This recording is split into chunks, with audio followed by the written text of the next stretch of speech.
Hello everyone, welcome to Magnet Brains. I'm Vanya Narain, your IGKO, that's International GK Olympiad Educationist for grade 9th. कैसे हैं आप लोग? I hope आप लोग बहुत अच्छे होंगे, बहुत मस्त होंगे, स्वस्थ होंगे, अच्छी से पढ़ाई कर रहे होंगे, अच्छे से एंजॉय कर रहे होंगे। आज का जो हमारा टॉपिक है, आज का अगेन जो मेरा टॉपिक है वो थोड़ा सा मज़ेदार सा टॉपिक है। मतलब मुझे पर्सनली बड़ा मज़ा आता है लाइफ स्किल्स पढ़ाने में, और लाइफ स्किल्स IGKO एग्जामिनेशन में जैसे कि आपको मालूम है बहुत इंपॉर्टेंट रोल प्ले करता है। एक प्रॉपर आपको कह सकते हैं, जब हम डिमार्केशन की बात करते हैं हमारे सिलेबस की, तो आपको मालूम है लाइफ स्किल्स उसका बहुत इंपॉर्टेंट हिस्सा है। और हमने काफ़ी सारी चर्चा, काफ़ी सारी बातें जो हैं वो लाइफ स्किल्स के ऊपर की हुई हैं। ठीक है, हमने ये भी डिस्कशन किया हुआ है कि लाइफ स्किल्स इंपॉर्टेंट क्यों हैं, आज के युग में इतनी इंपॉर्टेंट क्यों हैं। और इनफैक्ट आज के टाइम में तो इतनी इंपॉर्टेंट है कि आप देखेंगे लाइफ स्किल कोचेज़ हो गए हैं ना, life skill trainers, life skill coaches, मतलब एक ही पूरा का पूरा डायमेंशन आप मान सकते हैं कि ये ह्यूमन स्किल ट्रेनिंग का आ गया है। राइट, आज से 20 साल पहले कभी आप जाके अपने दादू नानू किसी से पूछेगा, दादी नानी किसी से भी, कि पहले आपने कभी इस तरह की कोई चीज़ें सुनी थी कि लाइफ स्किल कोचेस, मतलब वो जो हुआ करते थे फिर वो ऋषि मुनि और गुरु जी, और उनकी बात नहीं हो रही है ना, जो रिलीजियस गुरु हुआ करते थे या स्पिरिचुअल गुरु, या हम ओशो, रजनीश, या हम देखा जाए तो आप इनकी बात हम नहीं कर रहे हैं। राइट, या हम वाल्मीकि, वेद व्यास, इनकी बात नहीं करते हैं, ऋषि मुनियों की, या हम बड़े बड़े जो गुरुजन हैं उनकी बात भी नहीं करते। हम बात कर रहे हैं modern corporate life style gurus या लाइफ स्किल गुरुज की, या लाइफ स्किल कोचेस की। राइट, आपको जैसे पता चलता है आजकल ये चीज़ें इतनी ज़्यादा क्यों हो गई हैं, इसलिए हो गई है क्योंकि लाइफ में स्ट्रेस इतना ज़्यादा हो गया है, लाइफ में दिक्कतें, परेशानियाँ, कन्फ्यूजन और ऐसी स्थिति जिसको कहते हैं ना असमंजस की स्थितियाँ इतनी बन गई हैं कि आपको कोई चाहिए जो आपको नेविगेट कराए। राइट, आपको कोई ना कोई नेविगेशन के लिए कोई चाहिए। जैसे हम कहते हैं ना कि आजकल लाइफ स्किल कोचेस आप कह सकते हैं बिल्कुल वैसे हो गए हैं जैसे वो समंदर पे पहले लाइट हाउस हुआ करते थे ना, जो बोट्स को रास्ता दिखाते थे, बिल्कुल उसी तरह आपकी लाइफ को रास्ता दिखाने वाले होते हैं ये लाइफ स्किल कोचेस।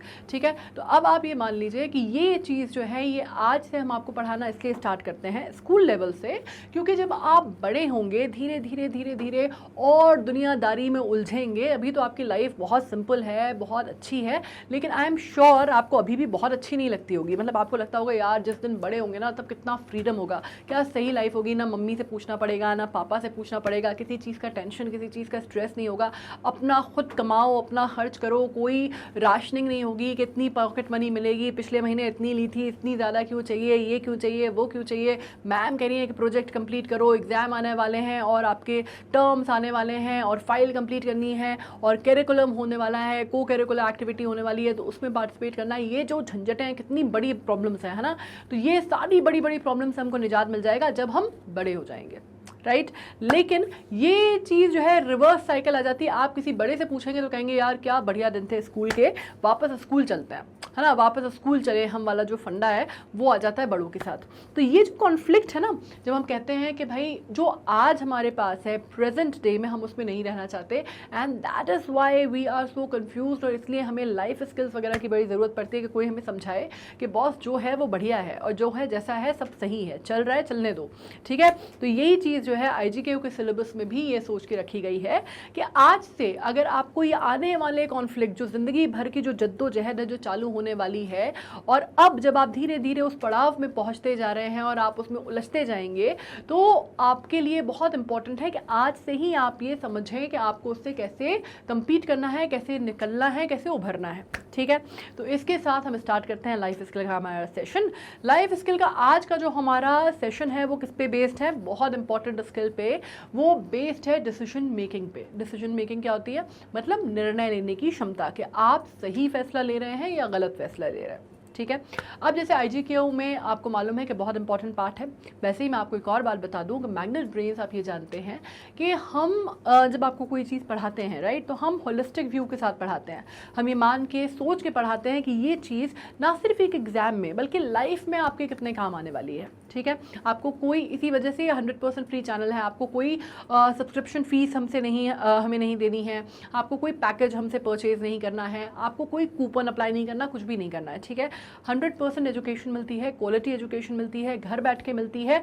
बट शर्त कहाँ पे आती है कि जितनी मेहनत, जितनी जो जिसको एफर्ट कहते हैं ना, जो हम एजुकेटर्स डालते हैं, एजुकेशनिस्ट डालते हैं आपके एग्जाम के लिए, आपकी पढ़ाई के लिए, उतना हम आपसे एक्सपेक्ट करते हैं कि उसका थोड़ा बहुत, मतलब पूरा नहीं भी तो थोड़ा बहुत रेशियो तो आपकी तरफ से आना चाहिए, राइट।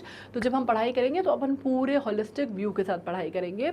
और ये बहुत इंपॉर्टेंट टॉपिक है डिसीजन मेकिंग का।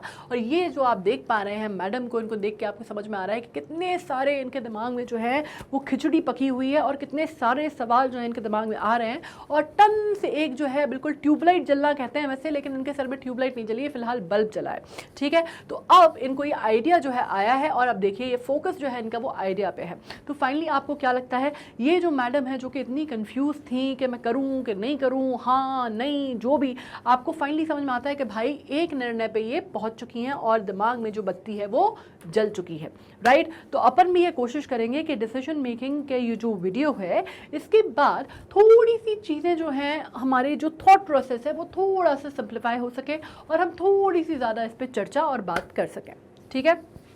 चलो फटाफट स्टार्ट करते हैं।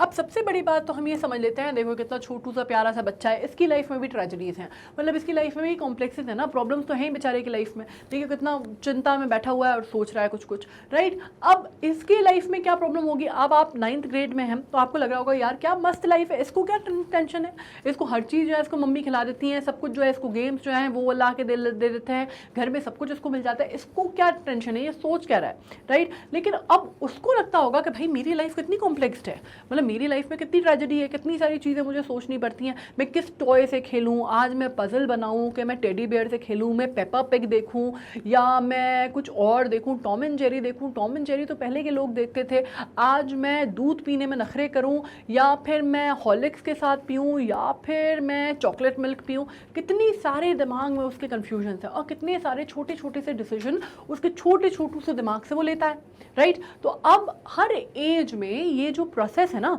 डिसीजन मेकिंग का, ये चेंज होता जाता है, ठीक है। मतलब ये इतने से एज से जो शुरू होता है तो भाई साहब ये प्रोसेस ऑन गोइंग है। और ये आप ये मान लीजिए कि जब तक जीवन है तब तक निर्णय लेने की कठिनाई है, ठीक है। तब तक आप समझ लीजिए कि जब तक, जैसे कि आप कह सकते हैं हरिवंश राय बच्चन की एक कविता है कि उनका, अब कविता तो मुझे याद नहीं है, लेकिन उनकी कविता की वो लाइन है जिसमें उन्होंने कहा था कि जब तक जीवन है तब तक संघर्ष है ना, कि भैया जब तक जिंदा हो तब तक क्या है, संघर्ष करना है, तब तक निर्णय लेने की चुनौतियां भी आएंगी, तब तक कॉम्प्लेक्सेस भी होंगे, तब तक सुख भी होगा, दुख भी होगा, सब जो है कतार में लगा रहेगा, ठीक है। तो अब डिसीजन मेकिंग क्यों इंपॉर्टेंट हो जाती है, डिसीजन मेकिंग स्किल्स हम कहते किसको हैं, डिसीजन मेकिंग जैसे कि मैंने उसका हिंदी में अनुवाद करके आपको ऑलरेडी बता दिया है, जिसको हम कहते हैं निर्णय लेने की क्षमता, है ना। आप कितनी अच्छे निर्णय ले पाते हैं और कितना टाइमली ले पाते हैं। कई बार बहुत अच्छा निर्णय लेकिन आपने पता चला पूरा समय गंवा दिया, तो अच्छे निर्णय का भी कोई मतलब नहीं रह जाता, है ना। तो बहुत इंपॉर्टेंट एस्पेक्ट क्या हो जाता है कि भैया टाइमली, समय रहते निर्णय लो, है ना।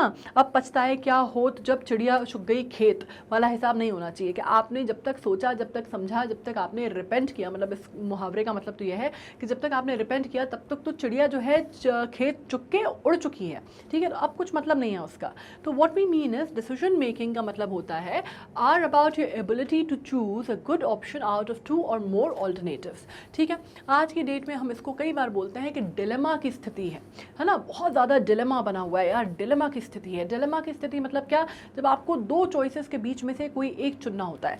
डिलेमा की स्थिति नॉर्मली, डिलेमा अगर आप कहें तो it is about normally choosing to थोड़ा सा not so pleasant, out of 2 not so pleasant situation जब आपको कोई चीज़ चुननी होती है। लेकिन आज की डेट में हम बोलते हैं कि भाई डिलेमा की स्थिति मतलब मैं बहुत डिलेमा में हूँ, मतलब मुझे कन्फ्यूजन है कि भाई मैं ये चुनूँ कि वो चुनूँ, है ना। तो हम कहेंगे कि भाई डिलेमा की स्थिति है। लाइक हम रेड चुने या येलो चुने, है ना, उस टाइप की जो स्थिति होती है, तो वो वाली चीज़ होती है। ठीक है, अब any type of problem solving skill, there are 3 main ways to approach decision making.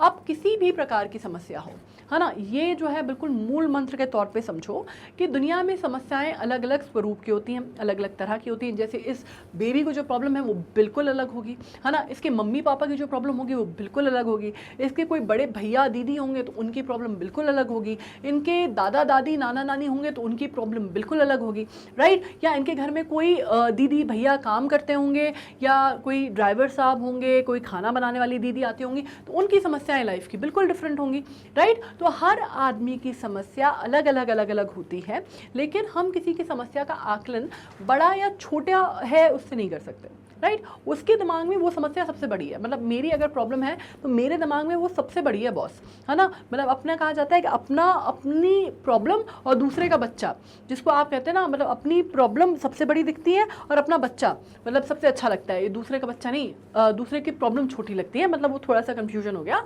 लेकिन खैर मतलब समझ गए, मंशा समझ गए, भावनाएं समझ गए, दैट इज इंपॉर्टेंट। अब आ जाओ यहाँ पे, ठीक है। बात क्या हो रही है भाई साहब? बात हो रही है कि किसी भी प्रकार की समस्या हो, है ना, छोटों की, बड़ों की, अच्छी बुरी, वॉट एवर, XYZ, काम की, स्कूल की, घर की, दुनिया की, देश की, what ever the problem is, उसको अप्रोच क्या होता है? पहली चीज़ तो अपन ने मान ली भाई साहब अपनी इंट्यूशन, जिसको अपन कहते हैं कि कई बार हमें इंट्यूशन हो जाता है ना, हम भाप लेते हैं, हमारा सिक्स्थ सेंस जिसको हम कहते हैं वो एट वर्क होता है और हमको बता देता है कि यार ये जो चीज़ हो रही है ना, कुछ गड़बड़ लग रही है। एग्जैक्टली नहीं समझ में आता कि क्या गड़बड़ है। मतलब स्टैटिस्टिकली, लॉजिकली, लॉजिस्टिकली सोचो तो ऐसा लगता है यार सब कुछ ठीक है, लेकिन कुछ तो है जो ऑफ है ना, कहीं कुछ तो है जो सही नहीं बैठ रहा। मतलब ऐसा फील हो रहा है, मतलब ऐसा ना इंट्यूशन हो रहा है, ऐसा आभास हो रहा है, जिसको हम कहते हैं ना इंट्यूशन मतलब आभास, ऐसा आभास हो रहा है। मतलब सिक्स्थ सेंस जो है मेरा वो मुझे ऐसा कह रहा है ना, ये चीज़ होती है इंट्यूशन। ठीक है, दूसरी बात होती है रीजनिंग, कि आप उसको लॉजिकली एनालाइज करो, रैशनली आप सोचो कि भाई ये चीज़ जो है अगर ये है, इसको अगर अपन ऐसे करेंगे तो इसके कॉन्सिक्वेंसेस जो हैं ये होंगे, और उसका जो होगा वो फलाना ये होगा। ठीक है, कोर्स ये होगा, कॉन्सिक्वेंस ये होंगे। मतलब every decision comes with a consequence, है ना। सीधी सी बात है, कोई भी अगर आप निर्णय ले रहे हैं, चाहे वो छोटा है चाहे बड़ा है, आप उसका कोई ना कोई आप उसका कोर्स लेंगे, उसका ठीक है एक्शन लेंगे, कोर्स ऑफ एक्शन, और उस कोर्स ऑफ एक्शन के कुछ इम्प्लीकेशंस होंगे विच इज कॉन्सिक्वेंसेस। ठीक है, वो कॉन्सिक्वेंसेस अच्छे भी हो सकते हैं, बुरे भी हो सकते हैं, नेगेटिव, पॉजिटिव, न्यूट्रल, जो भी, बट हर किया हुआ कार्य जो है उसका परिणाम जरूर होता है। ठीक है, हर लिया हुआ निर्णय या हर किया हुआ कार्य कहीं ना कहीं किसी ना किसी नतीजे पे या परिणाम पे पहुंचता है। ये एक मूल सिद्धांत है। ठीक है, दूसरी बात, या फिर आप कह सकते हैं कई बार ये दोनों ही चीज़ें साथ में काम करती हैं। ठीक है, मतलब एक चीज़ समझो कि इनको कई बार हम कहते हैं कि इंट्यूशन एंड रीजनिंग दो अलग अलग चीज़ें हैं। या हम बात करते हैं कि यार हमारा दिल ये कह रहा है लेकिन हमारा दिमाग ये कह रहा है। कई बार होता है ना, बड़ी द्वंद्व की स्थिति होती है कि भाई दिल जो है हमारा कुछ और चाहता है, मन जो है हमें कुछ और दिल होता है, लेकिन हमारा दिमाग जो है कहता है नहीं यार ऐसे नहीं, ऐसे करो। ठीक है, कई बार ये द्वंद्व की स्थिति आती है।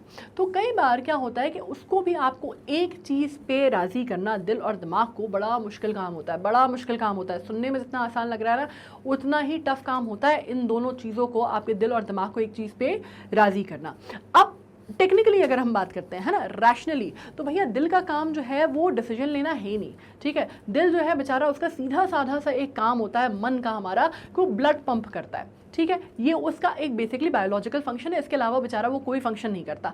लेकिन हमने क्योंकि इतने सालों से ये शेर और शायरी और जितने बड़े बड़े पोएट्स हुए हैं और बड़े बड़े कवि हुए हैं और बड़े बड़े जिनको आप कहते हैं कि क्या क्या बोलेंगे आप इनको, कवि बोल लें, पोएट कह लें, रोमांटिक्स कह लें, शायर कह लें, इन लोगों ने इतना बड़ा बना दिया कि एक्चुअली हमको लगता है कि यार हमारा दिल जो है वो हमारे दिमाग पे हावी हो जाता है। ठीक है, या जो भी निर्णय हम लेते हैं, जो इमोशनल निर्णय हम लेते हैं, वो अपने दिल से लेते हैं। आइडियली ऐसा नहीं होता, इमोशनल निर्णय भी हम अपने दिमाग से ही लेते हैं। ठीक है, टेक्निकली, लेकिन बोला ऐसे जाता है। ठीक है, तो उसको समझ गए। अब जैसे दिल जिगर आप बोला जाता है ना, तो दिल जिगर किडनी लिवर ये जो है ना, इनके काम बेचारों के डिफरेंट होते हैं। हम इनको बोलने में ऐसा बोल देते हैं कि हमारा दिल नहीं मान रहा या हमारा मन नहीं हो रहा, तो दिल मन, अब मन और दिल कई बार ये भी बड़ा कॉन्फ्लिक्टिंग होता है। हम कह देते हैं कि भाई हमारा दिल नहीं है या हमारा मन नहीं है, तो कई बार हमें लगता है कि बिल्कुल एक ही चीज़ है।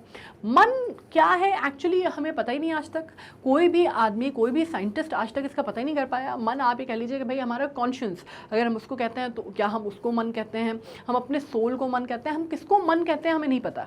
लेकिन बहरहाल ये जो इंट्यूशन हमें आता है, ये कई बार हमें लगता है हमारे मन की आवाज़ है या हमारे दिल की आवाज़ है या हमारी आत्मा की पुकार है या हमारा एक सिक्स सेंस है या हमारी इंट्यूशन है या हमारा आभास है या हमारी टेलीपैथी है। कुछ ऐसी चीज़ जो हमें लगता है हम टेक्निकली या साइंटिफिकली उसको एक्सप्लेन नहीं कर सकते, लेकिन है, ठीक है, ये 100% है कि है, एग्जिस्ट करती है, ठीक है। लेकिन आपको ये भी मालूम होना चाहिए कि जो इंट्यूशन आता है ये भी कई बार आपके सबकॉन्शियस माइंड में कुछ चीज़ें चलती हैं या कोई आपके पास कोई ऐसा डेटा रहता है, आपके पास कोई ऐसा चीज़ें रहती हैं जो कि सिंथेसाइज हो जाती हैं, प्रोसेस हो जाती हैं और आपको पता भी नहीं चलता, जिसको हम बोलते हैं ना दिमाग के अगर हम पार्ट बोलते हैं तो क्या होता है, एक अनकॉन्शियस हो जाता है, एक सबकॉन्शियस हो जाता है, एक कॉन्शियस हो जाता है। तो कई बार हमारे सबकॉन्शियस माइंड में अवचेतन मन में जैसे कहते हैं ना, तो वो अवचेतन मन में चीज़ें चलती हैं और वो प्रोसेस हो जाती हैं, सिंथेसाइज हो जाती हैं और हमें लगता है हम उसमें डिफ्रेंशिएट नहीं कर पाते। कई बार सपने में सोते हो तो ऐसा लगता है ना कि जो चीज़ें दिन भर बात की हैं तो बहुत ऊट पटांग ऊल जलूल से सपने आते हैं और कुछ उसमें कहीं कोई जिसको आप कहते हैं ना कोई रेलेवेंस या कोहेरेंस नहीं होता। आपको लगता है यार ये क्या देखा, मतलब कहीं से भी कुछ भी कहीं पे भी हो गया, ठीक है। तो कई बार आपको रियलाइज़ होता है कि भाई जो आप पढ़ते हैं, सुनते हैं, समझते हैं, किसी की कोई कही हुई बात जो आपके कान में पड़ गई, वो सारी चीज़ें जो है आपके दिमाग प्रोसेस करता है और एक अजीब सी ही कुछ नई सी तस्वीर आपके सामने आ जाती है, ठीक है। तो उसको हम कई बार बोलते हैं सपने, ठीक है। तो उस तरह की चीज़, what I am trying to tell you here is कि हमारा ब्रेन जो है ना, जितने उसके फंक्शंस हैं, मतलब कहा जाता है ह्यूमन माइंड 6% ही अभी तक हम एक्सप्लोर कर पाए हैं या अपने दिमाग का 6% ही हम पोटेंशियल अभी यूज़ कर पाए हैं, ठीक है। तो हमारा दिमाग बहुत ज़्यादा आप कह सकते हैं उसके अंदर जितनी पोटेंशियल है अभी हम उसको जानते ही नहीं हैं। तो ये जो इंट्यूशन और रीजनिंग है ना, ये दोनों ही हमारे दिमाग में चलती हैं, ठीक है। ये दोनों ही चीज़ें जो हैं बेसिकली हमारे दिमाग में चलती हैं। इट इज़ जस्ट कि एक के बारे में हम ज़्यादा अवेयर है और एक हम थोड़ा अनअवेयरली करते हैं, ठीक है। अब अवेयरनेस की जब बात आती है तो रीजनिंग मीन्स क्या, कि आप कैलकुलेट कर रहे हैं, you are trying to figure things out and you are trying to reason out कि यार अगर ये है तो इसके पीछे का लॉजिक क्या है या इसके पीछे का एक इंटेंशन क्या होगा या फला आदमी ने ये फला चीज़ बोली तो उसके पीछे की मंशा क्या होगी या बात क्या होगी, राइट। ये चीज़ होती है। और कई बार जैसे मैंने कहा कि ये दोनों चीज़ें साथ में चलती हैं, साइमल्टेनियसली चलती हैं, रीजनिंग भी आ जाती है और इंट्यूशन भी आ जाते हैं, ठीक है। तो इसको हम बोलेंगे कॉम्बिनेशन ऑफ बोथ। समझ में आया? खिचड़ी तो नहीं पकी, खिचड़ी पक भी गई है तो इसको दोबारा सुन लोगे ना तो समझ में आ जाएगा। लेकिन बहरहाल अभी बात ये है, बात हो रही है रीजनिंग की और इंट्यूशन की, मतलब क्या आपके सिक्स्थ सेंस की और आपके एनालिसिस की या एनालिटिकल माइंड की, ठीक है। और कई बार ये अप्रोच करने का प्रॉब्लम को ये दो तरीके हो सकते हैं और कई बार एक तीसरा तरीका होता है जिसमें ये दोनों तरीके जो हैं वो साथ में मिलके काम करते हैं, ठीक है। अब ये बात हो गई, आपको ये समझ में आ गया। Now let's come to another point. अब जब हम बात करते हैं इंट्यूशन, जैसे मैंने कहा इतना सारा चीज़ें जो मैंने आपको समझाई इंट्यूशन के बारे में, इसको हम कई बार क्या कहते हैं कि भाई आभास, है ना। जैसे मैंने कहा कि हमने कोई चीज़ सोची समझी, हमें लगी कि वो होगी वैसे, ठीक है। और कई बार हमारा इंट्यूशन बड़ा सही हो जाता है, मतलब कई बार वो फ्लूक होता है, कई बार तुक्का होता है और कई बार हंच होता है, जिसको हम कहते हैं हंच मतलब अंदाज़ा, है ना। अंग्रेजी में उसको हंच बोलते हैं कि it is just a good hunch. तो आपको मालूम है कि कई बार अंदाज़ा जो है हमारा सही हो जाता है। नाउ कई बार साइंस के बारे में, जैसे मैंने साइंस आपको कहा, तो साइंस के बारे में भी अगर हम बात करते हैं तो काफ़ी सारी चीज़ें आप सुनेंगे जब ये बोला जाता है कि बहुत सारी चीज़ें ऐसी हैं जो कि साइंटिफिकली आप उसको नरेट नहीं कर पाएंगे या आप उसको एक्सप्लेन नहीं कर पाएंगे। There are many phenomenas which even now science can't explain, right, it is there. लेकिन अगर हम इंट्यूशंस की बात करते हैं या आभास की बात करते हैं तो कहा जाता है कि हमारी ब्रेन वेव्स जो हैं वो एक पर्टिकुलर फ्रीक्वेंसी में कई बार काम करती हैं। कई बार चीज़ें जो हैं वो हमें नज़र नहीं आती, we are in the unaware self, but वो चीज़ें हमें समझ में आती हैं। जैसे मैंने कहा कि कोई सिंथेसाइज्ड डेटा हमारे दिमाग में रहता है जो कि हमारा दिमाग प्रोसेस करता है इन अ सर्टन वे, और एक आउटकम आता है और हमें लगता है वो आउट ऑफ द ब्लू आ गया। वो आउट ऑफ द ब्लू नहीं आता, उसने अपना एक कोर्स ऑफ एक्शन लिया होता है, वो एक पूरे कोर्स से पार करके हमारे दिमाग तक आता है और हमें लगता है, लेकिन हम उसको उतना रीज़न आउट नहीं कर पाते at time. So that is also intuition. ठीक है, इंट्यूशन क्या होता है? हमारा डिफॉल्ट रिस्पॉन्स, मतलब रिफ्लेक्स एक्शन भी कई बार हम कह सकते हैं कि किसी ने आपको थप्पड़ मारा और आपने घुमा के उसको उल्टे हाथ का मार दिया। ठीक है, मतलब ये कई बार रिफ्लेक्स एक्शन हो सकता है, डिफॉल्ट रिस्पॉन्स हो सकता है। अब डिफॉल्ट रिस्पॉन्स देखो, अब वो गांधी जी की बात अलग है ना, कि गांधी जी के फंडे पे अपन चलेंगे, किसी ने एक गाल पे मारा तो आपने बड़े दिमाग से, ठंडे दिमाग से सोचा और आपने दूसरा गाल आगे कर दिया, है ना, वो बात अलग है। I we are not talking about those people. ठीक है, लेकिन एक जो रिफ्लेक्स एक्शन बोलते हैं ना, डिफॉल्ट रिस्पॉन्स, वो क्या होगा? एक ने दिया आपको थप्पड़, आपने भी घुमा के दिया दूसरे को। ठीक है, ये चीज़ हुई आपका डिफॉल्ट रिस्पॉन्स। मतलब ये इंट्यूशन नहीं है एग्जैक्टली, लेकिन मैं आपको डिफॉल्ट रिस्पॉन्स यहाँ पे लिखा हुआ है तो वो समझा रही हूँ। ठीक है, अब जैसे आप इनको देख रहे हैं, ऐसा लग रहा है कि पूरी दुनिया ब्रह्मांड की किसी अलग ही दुनिया में, अलग ही टाइम जोन में ये जो है मैडम जो है वो दिख रही हैं। ठीक है, अब गट फीलिंग जिसको हम कहते हैं ना, माई गट फीलिंग सेज सो, मेरा जो मन है वो बहुत मतलब स्ट्रांगली इस बात को मान रहा है यार कि ये अपन ने किया ना तो ये सही होगा। और कई बार पता है ये जो गट फीलिंग होती है ना, जैसे मैंने कहा अनअवेयर्ड रिस्पॉन्स जो होता है हमारा, या हमारी जो अनअवेयर्ड फीलिंग होती है, मतलब आई वुड ऑलवेज से कि ये हमारी अनअवेयरनेस होती है, लेकिन इट इज़ समवेयर बहुत ज़्यादा चीज़ें जो हैं, बहुत ज़्यादा काम इस पर कर रही होती हैं। ठीक है, इट इज़ जस्ट बैकग्राउंड में बहुत सारा काम होता है, सामने हमें दिखाई नहीं देता, है ना। आउटकम जो है वो हमें दिखाई दे रहा है कि भाई ये हमारा इंट्यूशन है, लेकिन उससे पहले बहुत सारे फोर्सेस, बहुत सारी चीज़ें उस पर काम करती हैं। ठीक है, तो हम उसको कह सकते हैं गट फीलिंग है हमारी। ठीक है, गट फीलिंग भी आपको नॉर्मली ऐसे ही नहीं आ जाएगी, आपको ये बैठे बैठे गट फीलिंग नहीं आ जाएगी कि यार मुझे गट फीलिंग हो रही है कि आज जो है वो ट्विन टावर पे हमला होगा, ये गट फीलिंग नहीं है। ठीक है, वो जिनको आती है ना, वो प्रोफेसी करते हैं, वो अलग ही लोग होते हैं, जिनको अगर आप बात करते हैं भैया उनको आगे का टाइम मशीन में वो ट्रैवल कर देते हैं और उनको आने वाला फ्यूचर दिख जाता है, और जिसको आप ये चीज़ें कहती हैं उनकी बात नहीं हो रही है। ठीक है, जो भविष्य देख के बता देते हैं उनकी बात नहीं हो रही है। लेकिन what I am trying to tell you is gut feeling भी आपको कैसे आएगी? जो चीज़ें आपसे रिलेटेड या आपसे पर्टेनिंग होंगी, है ना। अब मैं कहूँ कि गट फीलिंग, जैसे मैंने कहा कि ट्विन टावर पर अटैक होने वाला है, ये गट फीलिंग किसी को भी नहीं आई थी। ठीक है, अब हाँ कुछ खतरा हो सकता है या आ सकता है आपको, लेकिन गट फीलिंग आपको ज़्यादातर किससे आती है? उन सिचुएशन में आती है जो उसमें आप इन्वॉल्व होते हैं।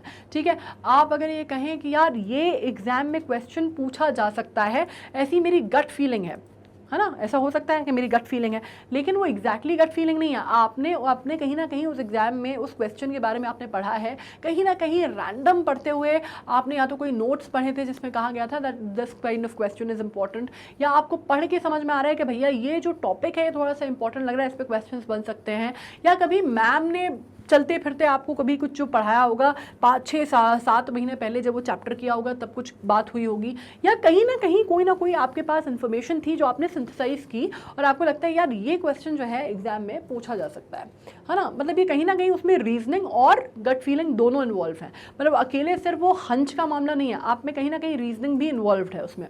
ठीक है, नाउ अब इसमें क्या बात कर, पहले पढ़ लेते हैं उसके बाद अपन ये बातें करेंगे। ठीक है, इंट्यूशन जो है आपका डिफॉल्ट रिस्पॉन्स है और the gut feeling you get when presented with a problem or decision to make. ठीक है, अब this first reaction comes from a combination of things you have learned, experienced, you have had, the opinion you hold, so everyone's situation is different. जैसे मैंने कहा कि ये बिल्कुल ही हवा में कहीं से आ गया ऐसा नहीं है। ठीक है, हवा में झूलते हुए आपको गट फीलिंग आ गई ऐसा नहीं है, अनलेस आप फ्यूचर की प्रोफेसी कर सकते हैं या आप फ्यूचर देख सकते हैं, वो बात अलग है। ठीक है, कि आप बिल्कुल जिसको कहते हैं ना आपके पास कोई extra ordinary super natural power है कि आप भविष्य देख सकते हैं, उसकी बात नहीं हो रही है। एक आम आदमी की बात हो रही है कि जो गट फीलिंग आती है वो कब आती है? हर व्यक्ति की अलग होगी, हर आदमी की जो इंस्टिंक्ट होंगी, इंट्यूशन होंगे वो अलग होंगी। इसमें भी एक बात कही जाती है कि महिलाओं की जो इंट्यूशन की पावर होती है या सिक्स्थ सेंस होता है वो ज़्यादा इवॉल्व होता है। अब अगेन इसके पीछे साइंटिफिक स्टडीज़ हुई हैं, मैं ये तो नहीं कहूँगी कि इस पर कोई साइंटिफिक बैकिंग नहीं है, साइंटिफिक स्टडी हुई है। यूनिवर्सिटी एक यूके की एक यूनिवर्सिटी ने की भी थी, इस पर मैं नाम भूल रही हूँ एग्जैक्टली, लेकिन एक साइंटिफिक स्टडी उसके ऊपर हुई है और उन्होंने कहा कि हाँ मेन एंड फीमेल ब्रेन जो है are different and women brain is more intuitive and जो इन्फॉर्मेशन उसमें सिंथेसाइज होती है वो बहुत अलग तरह से होती है compare to how male brain react to information और to data it has processed, ठीक है, ये चीज़ है। अब इसमें आप ये कह सकते हैं कि पहला रिएक्शन जो है, जैसे मैंने कहा, वो कोई भी सिचुएशन या आती है या कोई भी प्रॉब्लम आती है तो आपका जो रिस्पॉन्स आता है उस पर, वो बहुत सारी चीज़ों से, जैसे मैंने कहा, उसमें आपका बहुत सारी combination of things which you have learned, आपने जो over the period of years आपने जो चीज़ें सीखी हैं, जो एक्सपीरियंस की हैं, जो सुनी हैं, जो समझी हैं, जो आपने ओपिनियन फॉर्म किया है, कोई चीज़ जो आपने पढ़ी है, कोई बात जो आपसे कही गई थी बहुत साल पहले, वो कहीं ना कहीं आपका दिमाग जो है ना, इन सब डेटा को खंगालता रहता है, ठीक है, इनको खंगालता रहता है और कोई चीज़ जो है निकल के वो आ जाती है। जैसे मैं आपको एक सिंपल सी एग्जांपल बताऊं, अभी मैं आपको पढ़ा रही हूँ डिसीजन मेकिंग, ठीक है, उससे रिलेटेड अगर कोई कोटेशन है, जैसे मुझे एकदम से कौन सी चीज़ याद आई, मैं आपको डिसीजन मेकिंग पढ़ाते पढ़ाते मुझे हरिवंश राय बच्चन जी की वो लाइन याद आई कि जब तक जीवन है तब तक संघर्ष है, ठीक है, वो चीज़ मुझे उससे पहले याद नहीं थी। अब मैं कहूँ कि वो एकदम से आउट ऑफ द ब्लू मुझे याद आ गई, ऐसा नहीं है, राइट, वो मैंने कहीं पढ़ी थी और मेरे दिमाग में कहीं ना कहीं वो चीज़ थी और वो सही जगह पे सही टाइम पे वो उभर के सामने आ गई, है ना। होता है ना कई बार कि हमसे कोई रिलेटेड कोई चीज़ होती है और हमें वो चीज़ क्लिक कर जाती है बिल्कुल उस टाइम पे, ठीक है। तो ये चीज़ जो होती है ना, या हम कई बार कहते हैं कि एग्जाम में अक्सर होता है, मतलब मेरे साथ तो होता है कि जब आप ऑब्जेक्टिव टाइप क्वेश्चंस में खासकर आपको लगता है कि आपकी गट फीलिंग कह रही है कि यार इसका आंसर जो है ये सी है, ठीक है, आपकी गट फीलिंग, और आपको लग रहा है कि आपने कुछ नहीं पता, आपने कभी वो क्वेश्चन पढ़ा ही नहीं है, आपका दिमाग एकदम भूल गया उसको कि यार मैंने कभी ये क्वेश्चन पढ़ा है, लेकिन आपकी गट फीलिंग लग रही है कि यार ये सी जो है ये सही लग रहा है आंसर, ठीक है।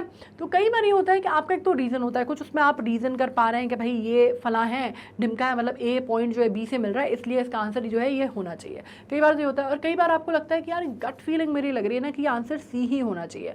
तो क्या होता है कि आपने वो चीज़ पढ़ी होगी, मे बी कभी बचपन में पढ़ी होगी, मे बी कहीं सुनी होगी, मे बी कहीं आते जाते किसी ने कही होगी, और आपको ये पता है, आपको ये लग रहा है कि आप उसके बारे में कुछ नहीं जानते, आप ज़ीरो इन्फॉर्मेशन है आपको उस सब्जेक्ट पे, लेकिन आपका दिमाग ये आपसे कह रहा है कि नहीं भाई साहब, अपन ने कभी ना कभी कहीं ना कहीं तो ये सुना था, है ना, इसलिए जो तुम्हारी गट फीलिंग आ रही है, इसलिए ये अपने उस नॉलेज से जो कि आप भूल चुके हैं उससे बैक्ड है, इस वजह से ये जो आंसर है आपको सही लग रहा है, ठीक है। तो ऐसा भी होता है, मतलब मेरे साथ तो होता है, आप लोगों के साथ भी आई एम श्योर होता होगा।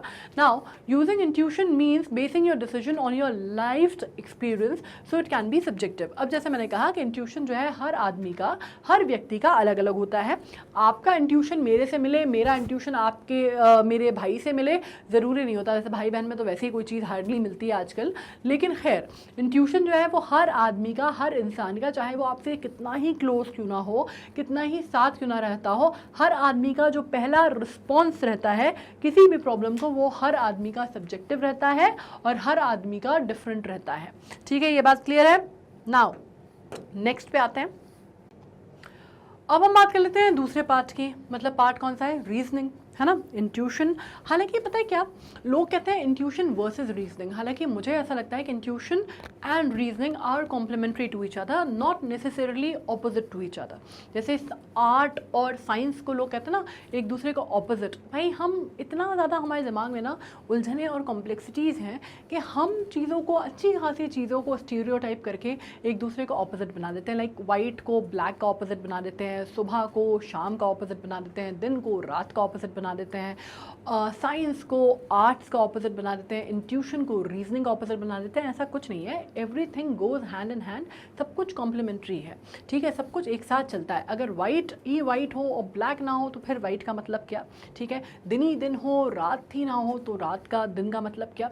तो आपको सब चीज़ें जो हैं एक दूसरे की पूरक हैं। अगर आप इस साइकोलॉजी के साथ आगे बढ़ेंगे और इस सेंस के साथ आप चीज़ों को एनालाइज करेंगे, तो ये जो एनालिसिस है ना, इसको हम कहेंगे रीजन आउट। रीजन आउट करना मतलब क्या कि भाई अगर मैं कहूँ कि इनहेल करना एक्सहेल करने का ऑपोजिट है, ठीक है, तो चलिए ठीक है, मैं आपको चैलेंज देती हूँ कि आज आप सिर्फ सांस जो है इनहेल कीजिए, ऑक्सीजन बहुत इंपॉर्टेंट है भाई, उसको सिर्फ इनहेल कीजिए, एक्सहेल मत कीजिए, you will die of an heart attack. Alright, so what is important is आपको बैलेंस होना बहुत ज़रूरी है, और ये अंडरस्टैंडिंग, ये न्यूट्रलिटी की अंडरस्टैंडिंग, ये रीजनिंग, ये एनालिटिकल माइंड कि भाई हर चीज़ जो है उसको एक रीज़न होता है, आप कोई चीज़ करते हैं उसकी कोई ना कोई उसकी अहमियत होती है, राइट। ये जो हम बात कर रहे हैं, इनफैक्ट जो भी बातें मैं आपसे कर रही हूँ, it is out of certain understanding of the data that I have, और it is out of the reason that I have processed over the years, over the period of my upbringing. ठीक है, ये आज एकदम यहाँ पे आके आपको लग रहा है कि मैं एकदम ज्ञान दे रही हूँ, तो ऐसा नहीं है, राइट। ये मैंने बहुत लंबे टाइम तक आपने इसके बारे में सोचा होता है, पढ़ा होता है, समझा होता है, बहुत सारी इसमें चीज़ें, बहुत सारी भूमिकाएँ इसमें रोल जो है अपना अदा करती हैं। मतलब इसमें आप समझ सकते हैं मेरी जो एजुकेशन है उसने इसमें रोल प्ले किया होगा, मेरी जो अपब्रिंगिंग है, जिस परिवार से मैं आती हूँ, जिस परिवेश में मेरी परवरिश हुई है, परिवार में परिवार, परिवेश एंड परवरिश, कितना सही एलिट्रेशन है, इट जस्ट क्लिक्ड मी। खैर, तो आपको जिस परिवार में मेरा जन्म हुआ, जिस परिवार में मुझे बड़ी हुई मैं, वो चीज़ें कहीं ना कहीं मेरे दिमाग को, मेरे साइकी को उसने इन्फ्लुएंस किया होगा, राइट। वैसे ही जो टीचर्स मुझे मिले या जहाँ पे मैंने काम किया, ये जो कोलीग्स मुझे मिले, जिस ऑफिस में मैं काम करती हूँ, जो दोस्त मेरे हैं, जिनसे मैं डेली बेसिस पे इंटरेक्ट करती हूँ, उनकी जो चीज़ें हैं वो मुझे कहीं ना कहीं इन्फ्लुएंस करती होंगी, जो किताबें मैं पढ़ती हूँ वो मुझे इन्फ्लुएंस करती होंगी, राइट। सो एवरीथिंग जो डेटा जो हम कलेक्ट करते हैं, चाहे वो हम कॉन्शियसली कर रहे हैं, अनकॉन्शियसली कर रहे हैं, सब कॉन्शियसली कर रहे हैं, और हमारे दिमाग में वो जाके जब वो पूरा डेटा जो है वो मिक्सर में, जो सीमेंट मिक्सर देखा है कभी कि किस तरह बिल्डिंग बनती है, तो सीमेंट मिक्सर में पूरा डाल दिया जाता है, गिट्टी भी और सीमेंट भी और रेत भी, और फिर वो क्रशर में किस तरह से वो घूमता है, तो उसी तरह से हमारे दिमाग में भी वो मिक्सर होता है। सब सारी जो इन्फॉर्मेशन है वो गोल गोल गोल गोल गोल गोल गोल को घुर्र करके घूमती है, और फिर फाइनली आउटकम जो है बाहर आता है। ठीक है, तो उसी तरह का जो आउटकम है उसको हम रीजनिंग भी समझ सकते हैं। Now reasoning on the other hand is rooted in data. On the other hand is not a good enough word, इस वजह से मैंने इतना ज्ञान दिया है इस पर। ठीक है, मुझे ऑन द अदर हैंड नहीं लगता है, मुझे कॉम्प्लीमेंट्री लगता है। खैर, लोग इसको ऐसा मानते हैं, तो आप चाहें तो आप भी मान सकते हैं, डिपेंड्स, आपका प्रेरोगेटिव है, आप डिसाइड कर सकते हैं, लेकिन वो डेटा में रूटेड होता है। This is what I want to tell you. और डेटा और व्हाट, इंफॉर्मेशन, है ना, any piece of information that has been acquired by your brain in any state, maybe in subconscious state or conscious state. Unconscious state में भी कोई data process होता है या नहीं होता, exactly I am not too sure. ठीक है, लेकिन दो प्रोसेस में तो ज़रूर होता है। Now when you reason, when you choose the data available to you and only base a decision of the facts of facts and figures instead of instinctive reactions। मतलब ये बात कहाँ पे आई कि आपने उसके पीछे सोचा समझा, आपने उसका आकलन किया, आपने उसके प्रोज एंड कॉन्स समझे, आपने ये समझा कि भैया अगर मैंने ये किया तो उसका नतीजा ये होगा। ठीक है, अगर मैंने रूट ए चुना, जैसे आपके पास दो वेज हैं, आपने सोचा कि भाई ये मैं हूँ, ठीक है, ये एक छोटू सा लड़की बना देते हैं अपन। ठीक है, अब इसको मुझे भाई इसके कपड़े उपड़े, इसको लड़की बना देते हैं तो उसके थोड़े से बाल बना देते हैं अपन, ओ इसके बाल ज़्यादा बड़े हो गए। एनीवे, खैर, अब इसने कहा कि भाई मेरे पास दो रास्ते हैं, या तो मैं यहाँ जा सकता हूँ या फिर मैं यहाँ जा सकती हूँ। ठीक है, जा सकती हूँ। अब इसने बाकायदा यहाँ पे बैठी और इसने बड़ा चिंतन मनन किया और उसने सोचा कि अगर मैं ये रूट लूँगी तो ये जो रास्ता है ये मुझे मे बी ये इंजीनियरिंग कॉलेज तक पहुँचा देगा। ठीक है, और ये जो रास्ता है इससे मैं मे बी क्या कर सकती हूँ, मैं मेडिकल साइंस कर सकती हूँ। अब ये दोनों मैं आपको एग्जाम्पल के तौर पे बता रही हूँ। ठीक है, तो यहाँ पे इसने सोचा कि अभी 10th में है ये। ठीक है, 10th में इसको लग रहा है कि मैं कोई एक चीज़ सुनूं। अब उसने सोचा कि या तो मैं PCM चुन लूँ या मैं PCB चुन लूँ। ठीक है, अब ये चीज़ें सोची इसने। अब इसमें एक और कैरेक्टर हो सकता है जो ये सोच ले कि भैया PCBM भी चुन सकते हैं। ठीक है, तो उसने कहा कि दोनों ही रास्ते जो है 12वीं के बाद खुले रहेंगे। ठीक है, इस तरह से भी आपका दिमाग जो है प्रोसेस हो सकता है, तो वो जो है वो दोनों ही को अटेम्प्ट कर सकती है। अब उसको मालूम है कि इंजीनियरिंग के बाद उसके क्या मोटिव्स हैं, क्या एम्बिशन है। आप कह सकते हैं कि पूरी लाइफ की जो दिशा है वो चेंज हो जाएगी या बदल जाएगी। ठीक है, अब ये 10th में इसने ये चुना और इंजीनियरिंग पे आई। इंजीनियरिंग के बाद इसने सोचा कि मैं किसी बड़ी कंपनी में, आप मे बी अभी इसने इंजीनियरिंग में सोचा कि भाई मैं सिविल इंजीनियर बनूंगी। ठीक है। इसने सोचा कि मैं सिविल इंजीनियर बनती हूँ। सिविल इंजीनियर बनने के बाद ये चाहती है बहुत बड़ी किसी इंफ्रास्ट्रक्चर कंपनी में ये काम करना चाहती है, and she wants to build a dam like Three Gorges Dam. मतलब थ्री गॉर्जेस डैम जो चाइना में है वो दुनिया का सबसे बड़ा डैम है। मतलब कहा जाता है कि वो इतना बड़ा डैम है कि उसने पूरी, मतलब ये एक स्टडी है उसके हिसाब से बता रही हूँ मैं, कि उसने पृथ्वी के जो घूमने की रफ्तार है वो 0.06 माइक्रोसेकंड कम कर दी है, ऐसा बोला जाता है। ठीक है, तो अब इसने सोचा कि मैं किसी सिविल इंजीनियर करके मैं किसी बड़ी सी इंफ्रा कंपनी में, ठीक है, इंफ्रा कंपनी में या बहुत किसी बड़े से जैसे DLF टाइप का कोई अगर ग्रुप है तो उसको ज्वाइन करके उसमें मैं काम करना चाहती हूँ, और उसमें मैं आगे बढ़ के क्या करना चाहती हूँ, उसमें मैं एज एन इंटर्न काम करूँगी, फिर मैं उसमें बड़ी बड़ी बिल्डिंग्स डिज़ाइन करूँगी, डैम्स डिज़ाइन करूँगी, रोड्स डिज़ाइन करूँगी, और आगे चल के आप क्या करेंगे, मुझे उस कंपनी का CEO बनना है। ठीक है, ये उसने अपनी लाइफ का गोल जो है वो सेट कर लिया। ठीक है, कि ये जो लाइफ है, मतलब I want to go into the corporate world, मुझे एक कॉर्पोरेट लाइफ में जाना है और मुझे कॉर्पोरेट लाइफ में एक्सेल करना है। उसने बिल्कुल इंदिरा नूई जो है एकदम पेप्सिको की चेयरमैन रही थी, उनको उसने अपना आदर्श बना लिया कि जैसे इंदिरा नूई जो है पेप्सिको की चेयरमैन बन सकती हैं, तो मैं दुनिया की सबसे बड़ी, अगर आप बात करते हैं किसी इंफ्रा कंपनी की, तो उसकी मैं चेयरमैन क्यों नहीं बन सकती। ठीक है, उसने ये गोल अपना तय कर लिया। तो उसके लाइफ के जो गोल्स हैं, आपकी जो लाइफ की जो उसकी दिशा है वो बिल्कुल डिफरेंट हो गई। अब यहाँ पे इसने मेडिकल साइंस चुना। अगर ये मेडिकल साइंस चुने तो हो सकता है इसके बाद ये बोले कि भाई मुझे इसमें फिर क्या करना है, आप ये कह सकते हैं कि मुझे MBBS किया। MBBS करने के बाद इसने सोचा कि अब मुझे जो है PG करना है तो मैं MD कर लेती हूँ। अब MD में इसने डिपेंड किया, इसने सोचा कि मैं MD ऐसे सब्जेक्ट में कर लूँ, या तो मैं अब ये डिसाइड कर ले कि भाई मैं कोई ऐसे सब्जेक्ट में, जैसे मैंने फिजियोलॉजी में कर लिया, ठीक है, फिजियोलॉजी में कर लिया, ठीक है, MD। तो अब इसके बाद इसने सोचा कि यार अब क्या है कि अब मुझे आगे जाके सेटल होना है, शादी वादी करनी है, फिजियोलॉजी में मैं MD कर लेती हूँ, and then I want to become a very good professor. मुझे अपनी कोई उनकी प्रोफेसर थी और मुझे उनके जैसा बनना है। उसके लाइफ का गोल है टीचर बनना, और उसने कहा मैं प्रोफेसर, और मैं MD करने के बाद मैं जो बच्चे आएंगे, जो मेडिकल स्टूडेंट्स आएंगे, मैं उनको हॉस्पिटल में भी जॉब करूँगी, और मैं साथ में क्या करूँगी, मैं हॉस्पिटल में जॉब करने के साथ साथ मैं एज अ असिस्टेंट प्रोफेसर या प्रोफेसर भी वर्क करके अपना नॉलेज जो है उनके साथ शेयर करूंगी। ठीक है, तो ये उस लाइन पे चली गई। ठीक है, ये उस लाइन पे चली गई। इसका लाइफ का गोल जो है वो ये है कि और एक दिन मैं मेडिकल कॉलेज की डीन बनूंगी। ठीक है, इसने ये सोच लिया। ठीक है, ये इसका लाइफ का गोल हो गया। अब इसमें आपने बात की कि मेडिकल साइंस लिया, और इसने मे बी फिजियोलॉजी भी ले सकती है, लेकिन आपने सोचा गायने।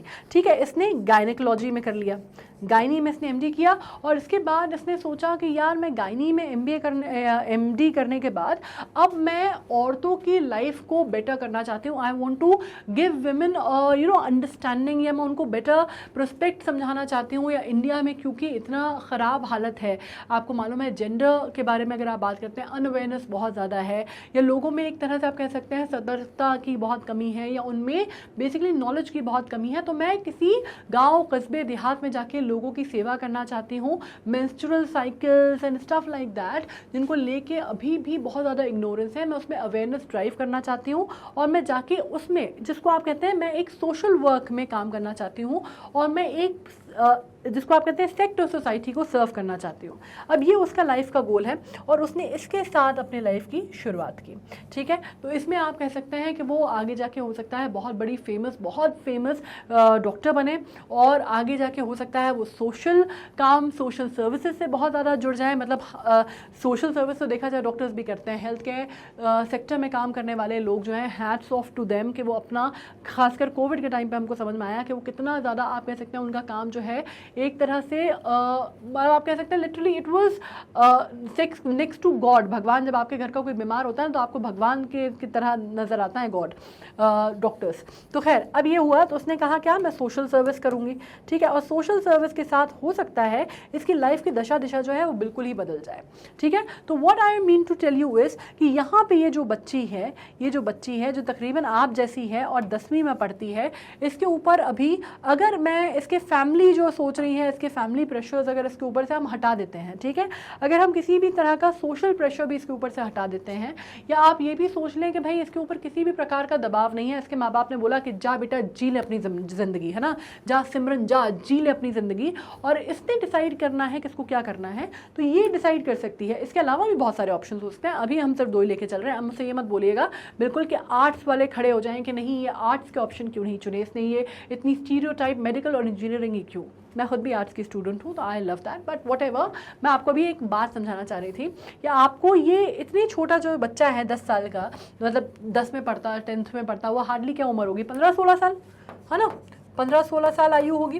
15-16 साल की आयु में आप ये सोचिए कि एक व्यक्ति के ऊपर या एक बच्चे के ऊपर पूरी ज़िंदगी का उसका जो दारोमदार है, ये तय करना है उसको कि अपनी लाइफ की उसकी दशा दिशा क्या होगी। So it's a very big and very huge decision, right. तो ये डिसीजन आप इंट्यूशन के बेसिस पे नहीं ले सकते, ये डिसीजन आपको सोच समझ के लेने पड़ेंगे, जिसको कहना होता है ना कि ज़िंदगी के बड़े निर्णय हैं, सोच समझ के लेना पड़ेगा, क्योंकि एक बार अगर पटरी तय हो गई तो फिर पूरी ज़िंदगी उसी पटरी पर चलना पड़ता है, ठीक है। हालांकि ऐसे केसेस भी हैं कि भाई इंजीनियरिंग करने के बाद भी लोग जो है वो डॉक्टर बन जाते हैं, मैंने ऐसे भी लोग देखे हैं। बीएससी करने के बाद लोग एमबीबीएस कर लेते हैं, ऐसे भी लोग होते हैं, ठीक है। बहुत बड़े एक डॉक्टर हैं जिनको मैं जानती हूँ, बहुत बड़ा नाम है उनका, उनको भीष्म पितामह कहा जाता है मेडिकल साइंसेस का, उनने बीएससी करने के बाद एमबीबीएस किया था, ठीक है। तो इस तरह की चीज़ें भी होती हैं, तो ऐसा नहीं है, लेकिन नॉर्मली आम तौर पर पटरी बदलना ज़िंदगी की बड़ा मुश्किल होता है। तो ये जो बड़े डिसीजन हैं ज़िंदगी के, ये आप कैसे लेते हैं, आप ऑब्जेक्टिविटी के साथ लेते हैं, इसमें सब्जेक्टिव नहीं आता, ठीक है। ये बहुत ऑब्जेक्टिव वे में लिए जाते हैं, आप विचार विमर्श करके, सोच समझ के, आगे की लाइफ को प्लान करके, देख के फिर आप एक निर्णय पे पहुंचते हैं, ठीक है। और आगे की लाइफ प्लान करना मतलब not everything will fall according to your plan, ठीक है। हर चीज़ आपके प्लान के हिसाब से नहीं होगी, हो सकता है वो चीज़ें वैसी ना हो पाए जो उसने सोचा है, हो सकता है इसको इंजीनियरिंग में सिविल इंजीनियरिंग की ब्रांच ना मिलकर कोई और ब्रांच मिले, या हो सकता है उसको अगर मेडिकल साइंस में उसने किया है तो उसको अगर उसने एमडी प्लान किया है तो उसको वो जो अपना डिपार्टमेंट चाहता है वो डिपार्टमेंट ना मिलके उसको कुछ और मिले। But what ever I am saying is कि आपके जो ब्लॉक्स हैं लाइफ के, वो हमेशा वैसे फॉल नहीं करेंगे जैसे आपने सोचे हैं, but still you will make a very assumptious plan. आप एक अच्छा मजबूत प्लान बना के चलेंगे, और आप हर प्रोस्पेक्ट को ध्यान में रख के, आप हर प्रोस्पेक्ट को सोच के कि इसके अगर मैंने ये किया तो उसका नतीजा ये होगा, उसके इम्प्लीकेशंस ये होंगे, उसके कॉन्सिक्वेंसेज ये होंगे, मुझे फला चीज़ करनी होगी, this is the track that I have to follow. फिर अगर आप कोई रीज़न देते हैं, तो आप कोई डिसीजन लेते हैं, तो उसको हम कहते हैं that is purely based on reasoning, ठीक है। ये चीज़ क्लियर हो गई है। नाउ नेक्स्ट चीज़, दोनों की जब बात की जाती है, ठीक है। अब जब हम बात करते हैं नॉर्मली जो डिसीजंस हम लाइफ में लेते हैं, अगेन जैसे मैंने कहा आपको डिसीजंस ये तो बड़े बड़े डिसीजंस हो गए, है ना, कि आपके लाइफ कोर्स जो है वो डिसाइड हो रहा है। लेकिन अगर मैं आपसे बात करूं तो छोटे मोटे डिसीजंस हमारे हम रोज़मर्रा में लेते हैं, ठीक है। जैसे आपको बोला गया कि भैया खाने में क्या खाओगे, है ना, खाने में क्या खाओगे, गोभी के पराठे खाओगे, आलू के पराठे खाओगे, तो आप क्या डिसाइड कर रहे हो, ये आपका डिसीजन है, ठीक है। या आपसे बोला गया कि अच्छा वो बर्थडे पार्टी में जाना है तो आज ब्लैक ड्रेस पहननी है या वो जो येलो ड्रेस है वो पहननी है, वो आपका डिसीजन है, ठीक है। आपने ब्लैक ड्रेस चुनी, वो आपका डिसीजन है। फिर आपसे पूछा गया कि भाई मूवी देखने चलते हैं आज, तो अपन एक बहुत बढ़िया जो है वो ब्रह्मास्त्र लगी है, और एक जो है वो और मूवी लगी है, एक इंग्लिश मूवी लगी है। अब आपने क्या चुना, अगेन अगर आपने कहा कि यार वो ब्रह्मास्त्र देखते हैं, तो वो आपका डिसीजन है, ठीक है। तो इस तरह के अनेकों डिसीजन हम लाइफ में रोज़ लेते हैं, डेली लेते हैं, लेकिन वो इतने छोटू मोटू से डिसीजन होते हैं जिससे हमें मालूम है कि कोई बहुत फ़र्क नहीं पड़ता। क्या फ़र्क पड़ता है, चलो ठीक है अपन ने आलू के पराठे खा लिए, आलू के पराठे खा के आपको लगा कि यार बहुत हैवी हो गए, नहीं खाने चाहिए थे, उतने अच्छे नहीं बने, इससे तो गोभी के पराठे खा लेते, ऐसा भी होता है, रिग्रेट्स होते हैं, पर ये छोटू मोटू रिग्रेट है जिससे बहुत ज़्यादा ज़िंदगी पर कोई फ़र्क नहीं पड़ता। ये ब्रह्मास्त्र देख ली, बहुत ही आपको लगता है कि भाई बिल्कुल ही समझ में नहीं आई, ऊपर से निकल गई, फिल्म क्या फिल्म थी, VFX बहुत अच्छे थे लेकिन फिल्म नहीं समझ में आई, उससे तो साला वो देख लेते, ये भी होता है, ठीक है। तो उसमें क्या होता है, ये भी कोई बहुत आपकी लाइफ चेंजिंग डिसीजन नहीं है, ठीक है, ये नहीं देखेंगे, अगली बार देख लेंगे, छूट गई, घर में आएगी OTT पे देख लेंगे, ठीक है। तो ये ऐसी चीज़ें होती हैं। या आपको लगा कि येलो ड्रेस, यार मैं येलो लाइट कलर की पहन के चली गई, वहाँ पे मुझे ना ब्लैक कलर की पहन के जानी थी, everybody was wearing dark colours and everybody was looking good in black and I would have looked slim in black, yellow पहन के मैं थोड़ा सा ना अच्छा नहीं लग रहा था, या मेरा कॉम्प्लेक्शन दबा हुआ लग रहा था, वट एवर XYZ, ठीक है। तो that is again not a life changing decision. तो ये जो डिसीजन हम रोज़मर्रा में लेते हैं, हमें क्लिक भी नहीं करता कि ये डिसीजन मेकिंग में आते हैं, ठीक है। हमें डिसीजन मेकिंग जब बात की जाती है तो हमें लगता है बड़े भारी भरकम निर्णय जीवन के, ठीक है। अब मैंने आपको दोनों चीज़ें बता दी, इंट्यूशन पे भी बता दिया, गट फीलिंग पे, अब हमने रीज़न भी बात कर ली।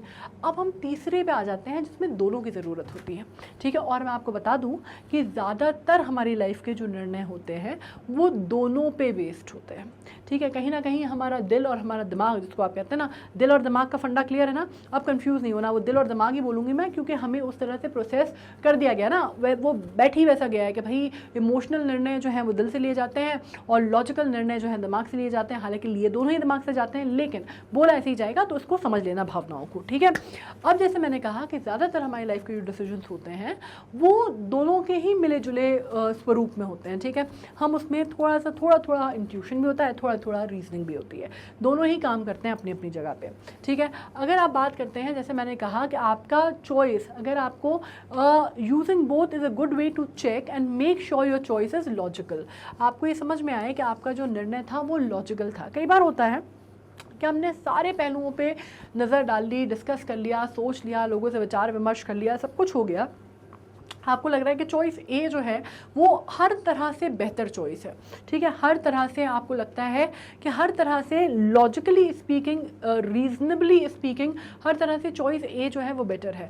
लेकिन कहीं ना कहीं आपका जो गट है, जो आपकी फीलिंग है, जो इंट्यूशन है, वो आपको लग रहा है कि नहीं यार, बी जो है वो, मतलब पता नहीं क्यों मेरा मन कह रहा है कि बी सही है, ठीक है। मेरा मन जो है वो मुझे लग रहा है कि यार ये नहीं, ये करते तो ज़्यादा बेहतर होता है ना। तो वो जो चीज़ होती है ना, वो जो डिलेमा की स्थिति होती है, वो तब होती है जब आप दोनों में कन्फ्लिक्ट होता है, दोनों में चीज़ों को आप साथ नहीं ला पा रहे, फिर आप कुछ उसमें बीच का जुगाड़ करते हैं, फिर आप उसमें कोई बीच का रास्ता ढूंढते हैं, फिर वो ए और बी की जगह आप ए बी चुन लेते हैं कई बार, या आप ये चुन लेते हैं कि यार चलो ए बी, फिर आप बड़ा उसमें जद्दोजहद में पड़ते हैं और फिर कहते हैं कि नहीं यार अच्छा छोड़ो, बाकी रीजनिंग गई भाड़ में, अपन को लग रहा है, मन जो है वो कह रहा है बी, तो चलो बी की तरफ चलते हैं। कई बार ऐसा भी होता है, ठीक है। So the thing is, since we make decisions all the time, we usually don't stop to think about whether we should make an intuition based or reason based decision.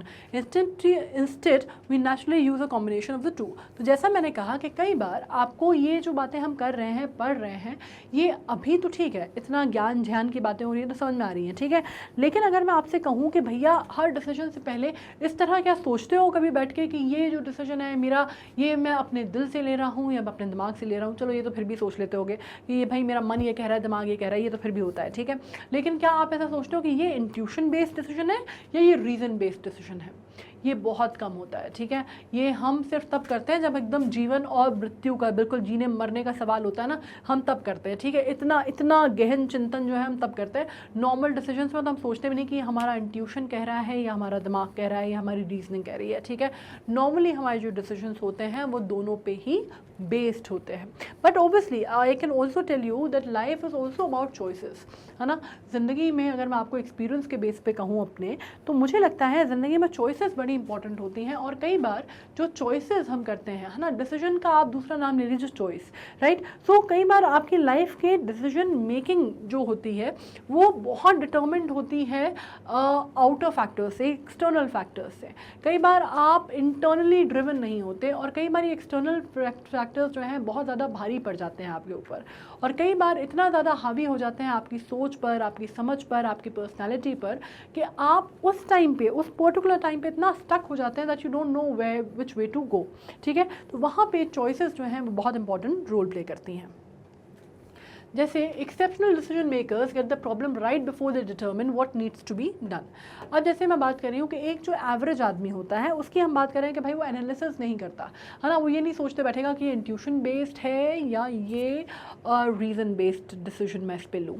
nobody analyzes that way, but exceptional लोग जो होते हैं, exceptional decision makers जो होते हैं, वो कई बार क्या होता है, वो प्रॉब्लम को, they know the problem, they get the problem right before they determine what needs to be done। अब क्या होता है उसमें सबसे इंपॉर्टेंट रोल ये होता है कि आप सबसे पहले तो भैया प्रॉब्लम समझो, डिसीजन तो बात की बात है, सबसे पहले प्रॉब्लम का आकलन कर लो कि ये प्रॉब्लम कितनी बड़ी है, कितनी ग्रेव सिचुएशन है। आप ग्रेविटी ऑफ सिचुएशन को पकड़ लो, ठीक है। जिस दिन आपने वो ग्रेविटी ऑफ सिचुएशन पकड़ ली कि भैया इसके कॉन्सिक्वेंसेज जो हैं वो भुगतने पड़ेंगे, ठीक है, अच्छे हुए तो भी और बुरे हुए तो भी, तो आपको क्या समझ में आई, एक ग्रेविटी आ गई सिचुएशन की, है ना। आलू के पराठे, मूली के पराठे तो लाइफ में कुछ फर्क पड़ नहीं रहा, लेकिन ये इंजीनियरिंग और MBBS जो है इसमें फ़र्क पड़ सकता है, ठीक है। इसी तरह के बहुत बड़े बड़े डिसीजंस जो है लाइफ में आपको लेने पड़ेंगे जब आप बड़े होंगे, ठीक है। अभी तो कोई ख़ास फ़र्क नहीं पड़ रहा कि भैया एनुअल फंक्शन है तो डांस में पार्टिसिपेट कर लें या ड्रामे में कर लें, कोई बहुत ज़्यादा उससे फ़र्क नहीं पड़ेगा कि आप डांस में कर लें, ड्रामा में कर लें, ठीक है, वो तकरीबन एक ही चीज़ है। हाँ, अगर उसमें कोई ऐसी लाइफ चेंजिंग इवेंट हो जाए उस पर्टिकुलर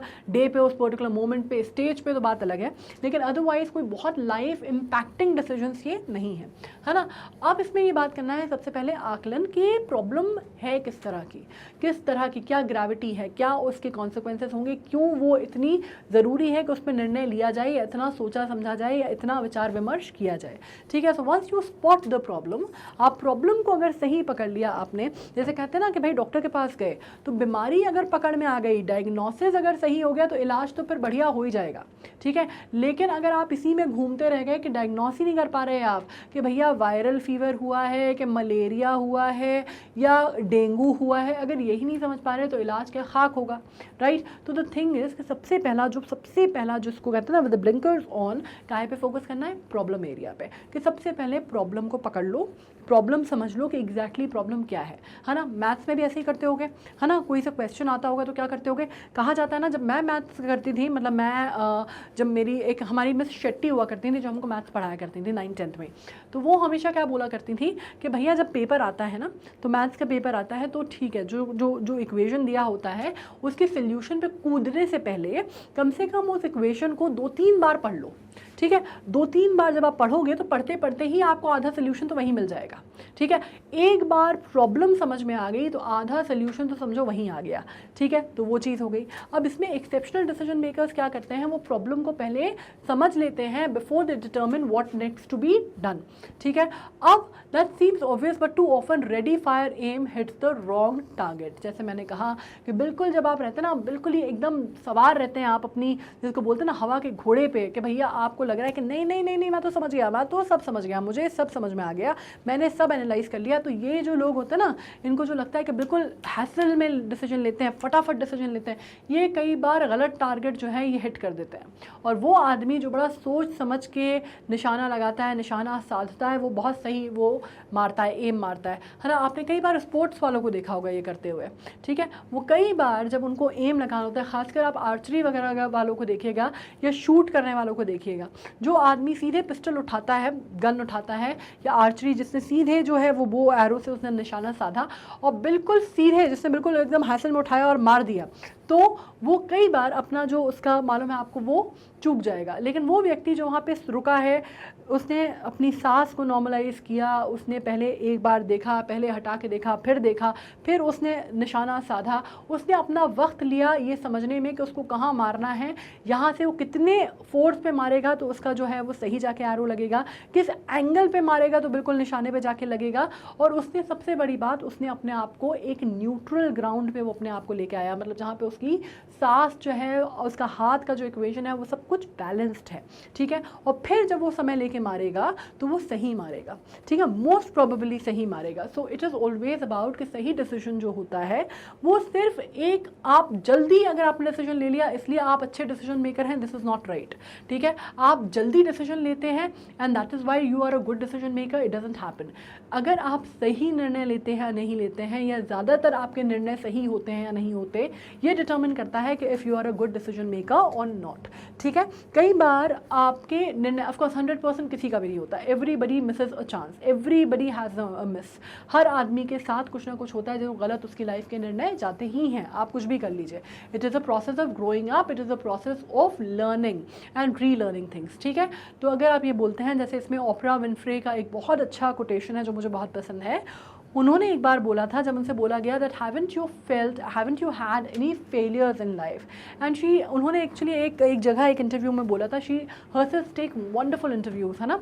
उन्होंने एक इंटरव्यू लिया गया और उनसे पूछा गया तो कि उन्होंने कहा I have had no failures in life. So everybody was kind of intrigued कि ऐसा कैसे हो सकता है that you have a person who have never failed at anything, मतलब जिसने लाइफ में कोई फेलियर नहीं देखा, ऐसा कैसे हो सकता है।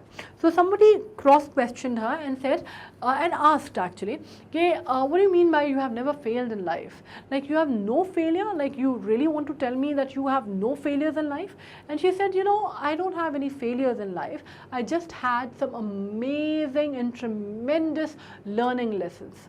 ठीक है, तो ये आप समझे कि उन्होंने क्या कहा कि मेरी ज़िंदगी में कोई फेलियर नहीं हुआ, बट मुझे ट्रेमेंडस लर्निंग लेसन्स मिले, मतलब वो 1000 ऐसी चीज़ होंगी जिसमें वो फेल हुई और उनसे उन्होंने कोई सीख ली और वो जीवन में आगे बढ़ी। ठीक है, so this is your approach to look at things, that those were not failures, those were stepping stone. So what I am trying to tell you here is don't be afraid to make decisions, ये सोच के कि आपके decisions गलत हो जाएंगे। Try making decisions. और 2 चीज़ें कि पहली बात, अगर आप जल्दबाजी में डिसीजन लेते हैं या अगर आपके निर्णय आप फटाफट लेते हैं या चुटकी बजा के आप निर्णय लेते हैं, तो इसका मतलब ये नहीं है कि आप डिसीजन मेकर हैं। ये हो सकता है कि आप समय लें, वक्त लें और सही निर्णय लें, that is also very important first thing. Second, don't be afraid of taking decisions, because decisions सही और गलत होंगे ही, you can not change the course of that.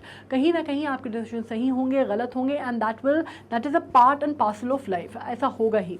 ठीक है, दैट इज़ इम्पॉर्टेंट, बट आप उन डिसीजन से क्या सीखते हैं और आपकी लाइफ की क्या दिशा तय होती है और आप उसको किस तरह आगे ले जाते हैं, that is also very important. So as I say, life is about the choices you make, and choices you make determine the person you become eventually in life. ठीक है, जैसे मैं आपको एक बात बताऊं, अगर आपने, हालांकि अभी आप लोग छोटे हैं तो आपको नहीं पता, लेकिन आपने शेक्सपियर का नाम सुना होगा। ठीक है, तो शेक्सपियर की ट्रेजेडीज, शेक्सपियर बहुत फेमस प्ले राइट थे, उनकी अपनी ट्रेजेडीज़ और कॉमेडीज़ और सारी किताबें उन्होंने लिखी हैं ना, प्लेज लिखे हैं एक्चुअली, किताबें नहीं लिखी हैं। तो उसमें अगर उनकी ट्रेजेडीज़ देखते हैं तो आपने हैमलेट का नाम सुना होगा शेक्सपियर का, या आपने मैकबेथ का नाम सुना होगा या आपने ओथेलो का नाम सुना होगा, या उनकी या किंग लियर, ये 4 उनकी बहुत फेमस ट्रेजेडीज़ मानी जाती हैं शेक्सपियर की। ठीक है, ओथेलो पे आपकी शायद मेरे ख्याल से फिल्म बनी थी ओमकारा, है ना, उसका अडेप्टेशन था ओमकारा। हैमलेट पे भी आपकी कोई मूवी बनी थी और मैकबेथ पे मकबूल बनी है आई थिंक।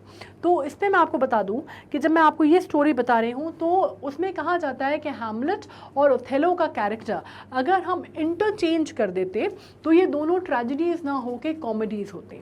ठीक है, मतलब वो जो कैरेक्टर्स थे उन लोगों के, जो उसमें प्रोटैगनिस्ट थे, जो मेन कैरेक्टर थे, सेंट्रल कैरेक्टर, उनके अगर आप कैरेक्टर्स एक्सचेंज कर देते हैं तो दोनों ट्रेजेडीज़ ना हो के कॉमेडीज़ होती हैं। और ये बात मैं क्यों कह रही हूँ ये मैं आपको बताती हूँ। एक बार पहले अपन ये पढ़ लें। Exceptional decision makers know that most problems are more complex than they appear to be. ठीक है, and exceptional decision makers also evaluate risk and opportunities and they commit to achieving their goals. अब ये आप समझ लीजिए कि कई बार ये होता है कि जो चीज़ें हमें बहुत बड़ी लगती हैं ना, टास्क हमें बहुत बड़ा लगता है, पहाड़ जैसा लगता है, पता चलता है कि उतना होता ही नहीं है। ठीक है, आप पहला एक छोटू मिनी स्टेप लेते जाइए और पता चलता है आप पहाड़ पे कब चढ़ गए आपको पता ही नहीं चला। कई बार ऐसा भी होता है। ठीक है, और कई बार ऐसा होता है कि आपको पहले स्टेप में ये समझ में नहीं आता कि यार बॉस ये तो सोचा ही नहीं था ये भी हो सकता है आगे, मतलब ये तो क्या ही हो गया, एकदम ही हो गया, ये तो एक्सपेक्टेड ही नहीं था, ये तो सोचा ही नहीं था, ये तो एनालाइज ही नहीं किया था। इस तरह की चीज़ें भी होती हैं। ठीक है, तो इसमें जो बहुत सही डिसीजन मेकर्स होते हैं पता है क्या करते हैं, ज़रूरी नहीं है वो हमेशा सही हो, लेकिन 90% केसेस में वो आने वाले चीज़ों का, जो आने वाला सफ़र है उसका कहीं ना कहीं थोड़ा सा ब्लूप्रिंट तैयार कर लेते हैं। ठीक है, जो चीज़ आपको नज़र आ रही है, अब जाहिर सी बात है यार कि एवरेस्ट पे अगर चढ़ाई करने जा रहे हो, ठीक है, वो ठीक है कि एवरेस्ट बहुत बड़ा दिख रहा है, लेकिन एक कदम चलते जाओगे तो धीरे धीरे समिट पे पहुँच ही जाओगे। ठीक है, ये भी चीज़ है, अगर पीछे नहीं हटे तो, और हालात ठीक रहे और क्लाइमेटिक कंडीशन ठीक रही तो, है ना, प्रोवाइडेड एक्सटर्नल फोर्सेस जो हैं, एक्सटर्नल चीज़ें जो हैं, जो आपको डिटरमाइनिंग फोर्सेस या फैक्टर्स जिनको हम कहते हैं वो अपनी जगह पर हैं। ठीक है, लेकिन if if everything goes according to the plan as we say, but we need to have a plan, है ना। उसमें आपको प्लान की ज़रूरत है। मेरे अंदर बहुत ज़ील है और जज्बा है और मैं एवरेस्ट फतह करके रहूँगा, ऐसा नहीं होता। आपके पास प्लान होना चाहिए, आपको पता होना चाहिए बॉस कि क्या क्या मुश्किलें और दिक्कतें आएंगी। अगर आप उसमें ये सोच रहे हैं कि कहीं कोई क्रेविसेस नहीं आएंगे, कहीं कोई ऐसा नहीं होगा, कहीं एवेलांच की तो कोई बात ही नहीं है, कहाँ से आ जाएगा एवेलांच। अगर आप ये सोच के चल रहे हैं कि मैं तो सब पार कर लूँगा, तो आप फिर मूर्ख हैं, राइट। आपको ये पता होने चाहिए कि आप जो चीज़ करने जा रहे हैं उसके बीच में चैलेंजेस क्या आएंगे, उसके बीच में रुकावटें क्या आएंगी, रुकावटें जो आएंगी उनके लिए क्या अपने पास प्लान है, क्या प्लान तैयार है।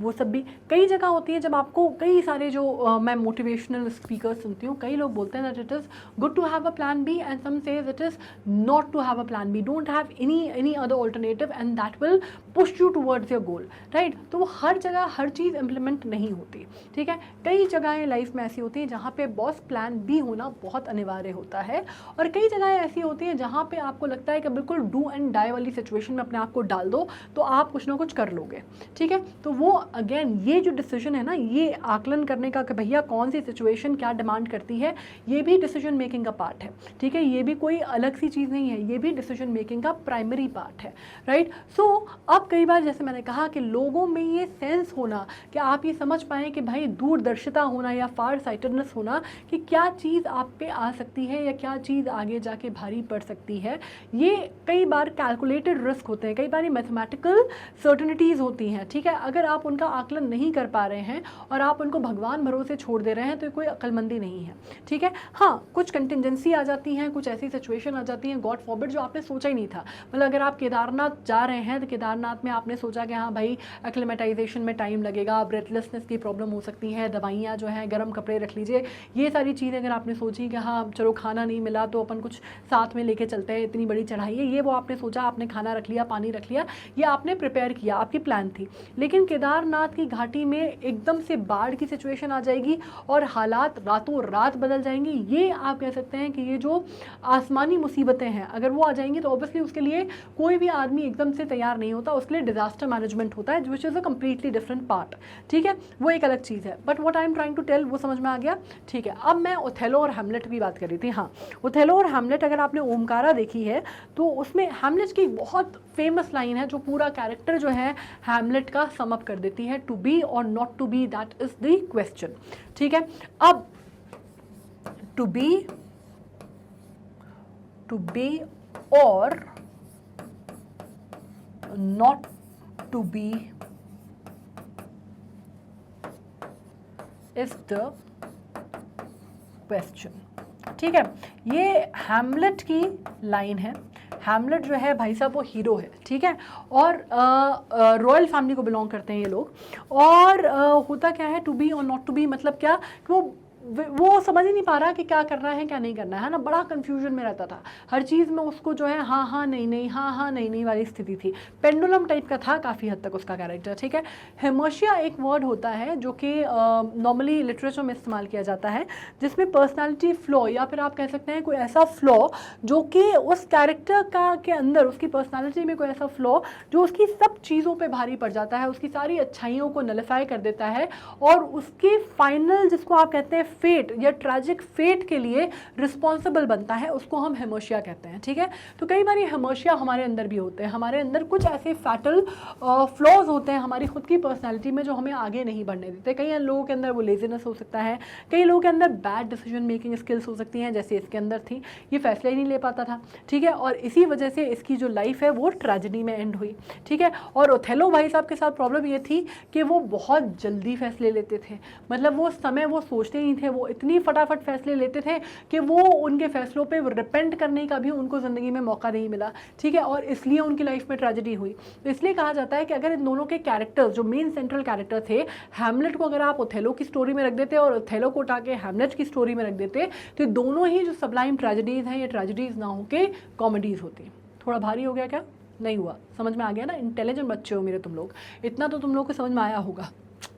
मतलब क्या कि भैया सही वक्त पे सही फैसले लेना और जल्दी फैसले लेना कोई सही फैसले लेने का जिसको कहते हैं मापदंड नहीं होता। ठीक है, एक सिचुएशन में कैसे डील करना है, कितना समय लेना है, कितना सोचना विचारना है, इंस्टिंक्ट के साथ जाना है या रीज़न के साथ जाना है, और किस समय पे रहते रहते वो डिसीजन पे आ जाना है और सही चॉइस करना है, वो जो है वो अच्छे डिसीजन मेकर की पहचान है। ठीक है, तो ये मिटा देती हूँ। अब बढ़ते हैं आगे। ठीक है, urgency, pressure, complexity, resource limitation and incomplete और conflicting information are everyday leadership challenge. अब एक और चीज़ समझ लो, ठीक है, कि जब हम डिसीजन मेकर की बात करते हैं तो कई बार एक क्वालिटी जो होती है व्यक्ति की वो बहुत सारी क्वालिटीज़ को सुनिश्चित करती है। जैसे मुझे एक पर्टिकुलर, अगर आप बात करते हैं, एक कोटेशन मुझे बहुत पसंद है, जो मैं आपकी उम्र की थी तो मुझे बहुत पसंद आता था, और उसमें लिखा था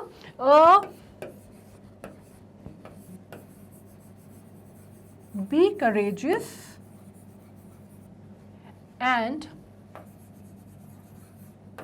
be honest। ठीक है, these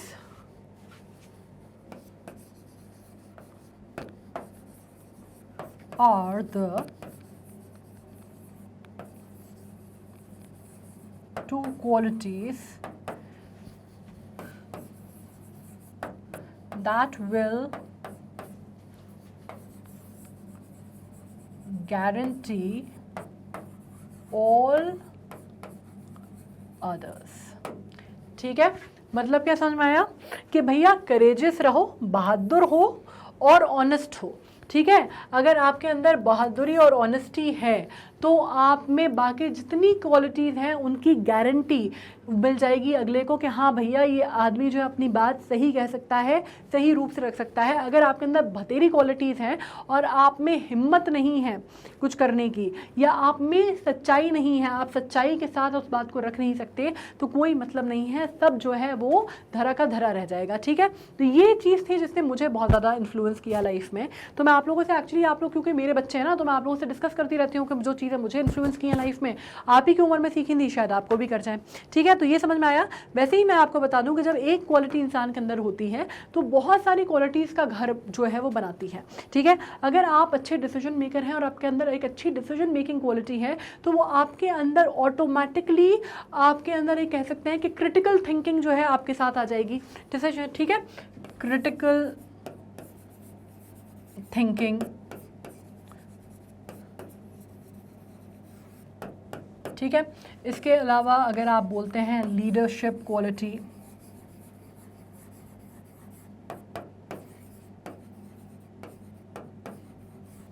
ठीक है, लीडरशिप क्वालिटी आ जाएगी। डिसीजन मेकिंग जो है उसमें अलावा अगर अपन देखते हैं क्रिटिकल थिंकिंग, आप ये कह सकते हैं कि आप में एनालिटिकल माइंड हो जाएगा आपका। ठीक है, analytical approach,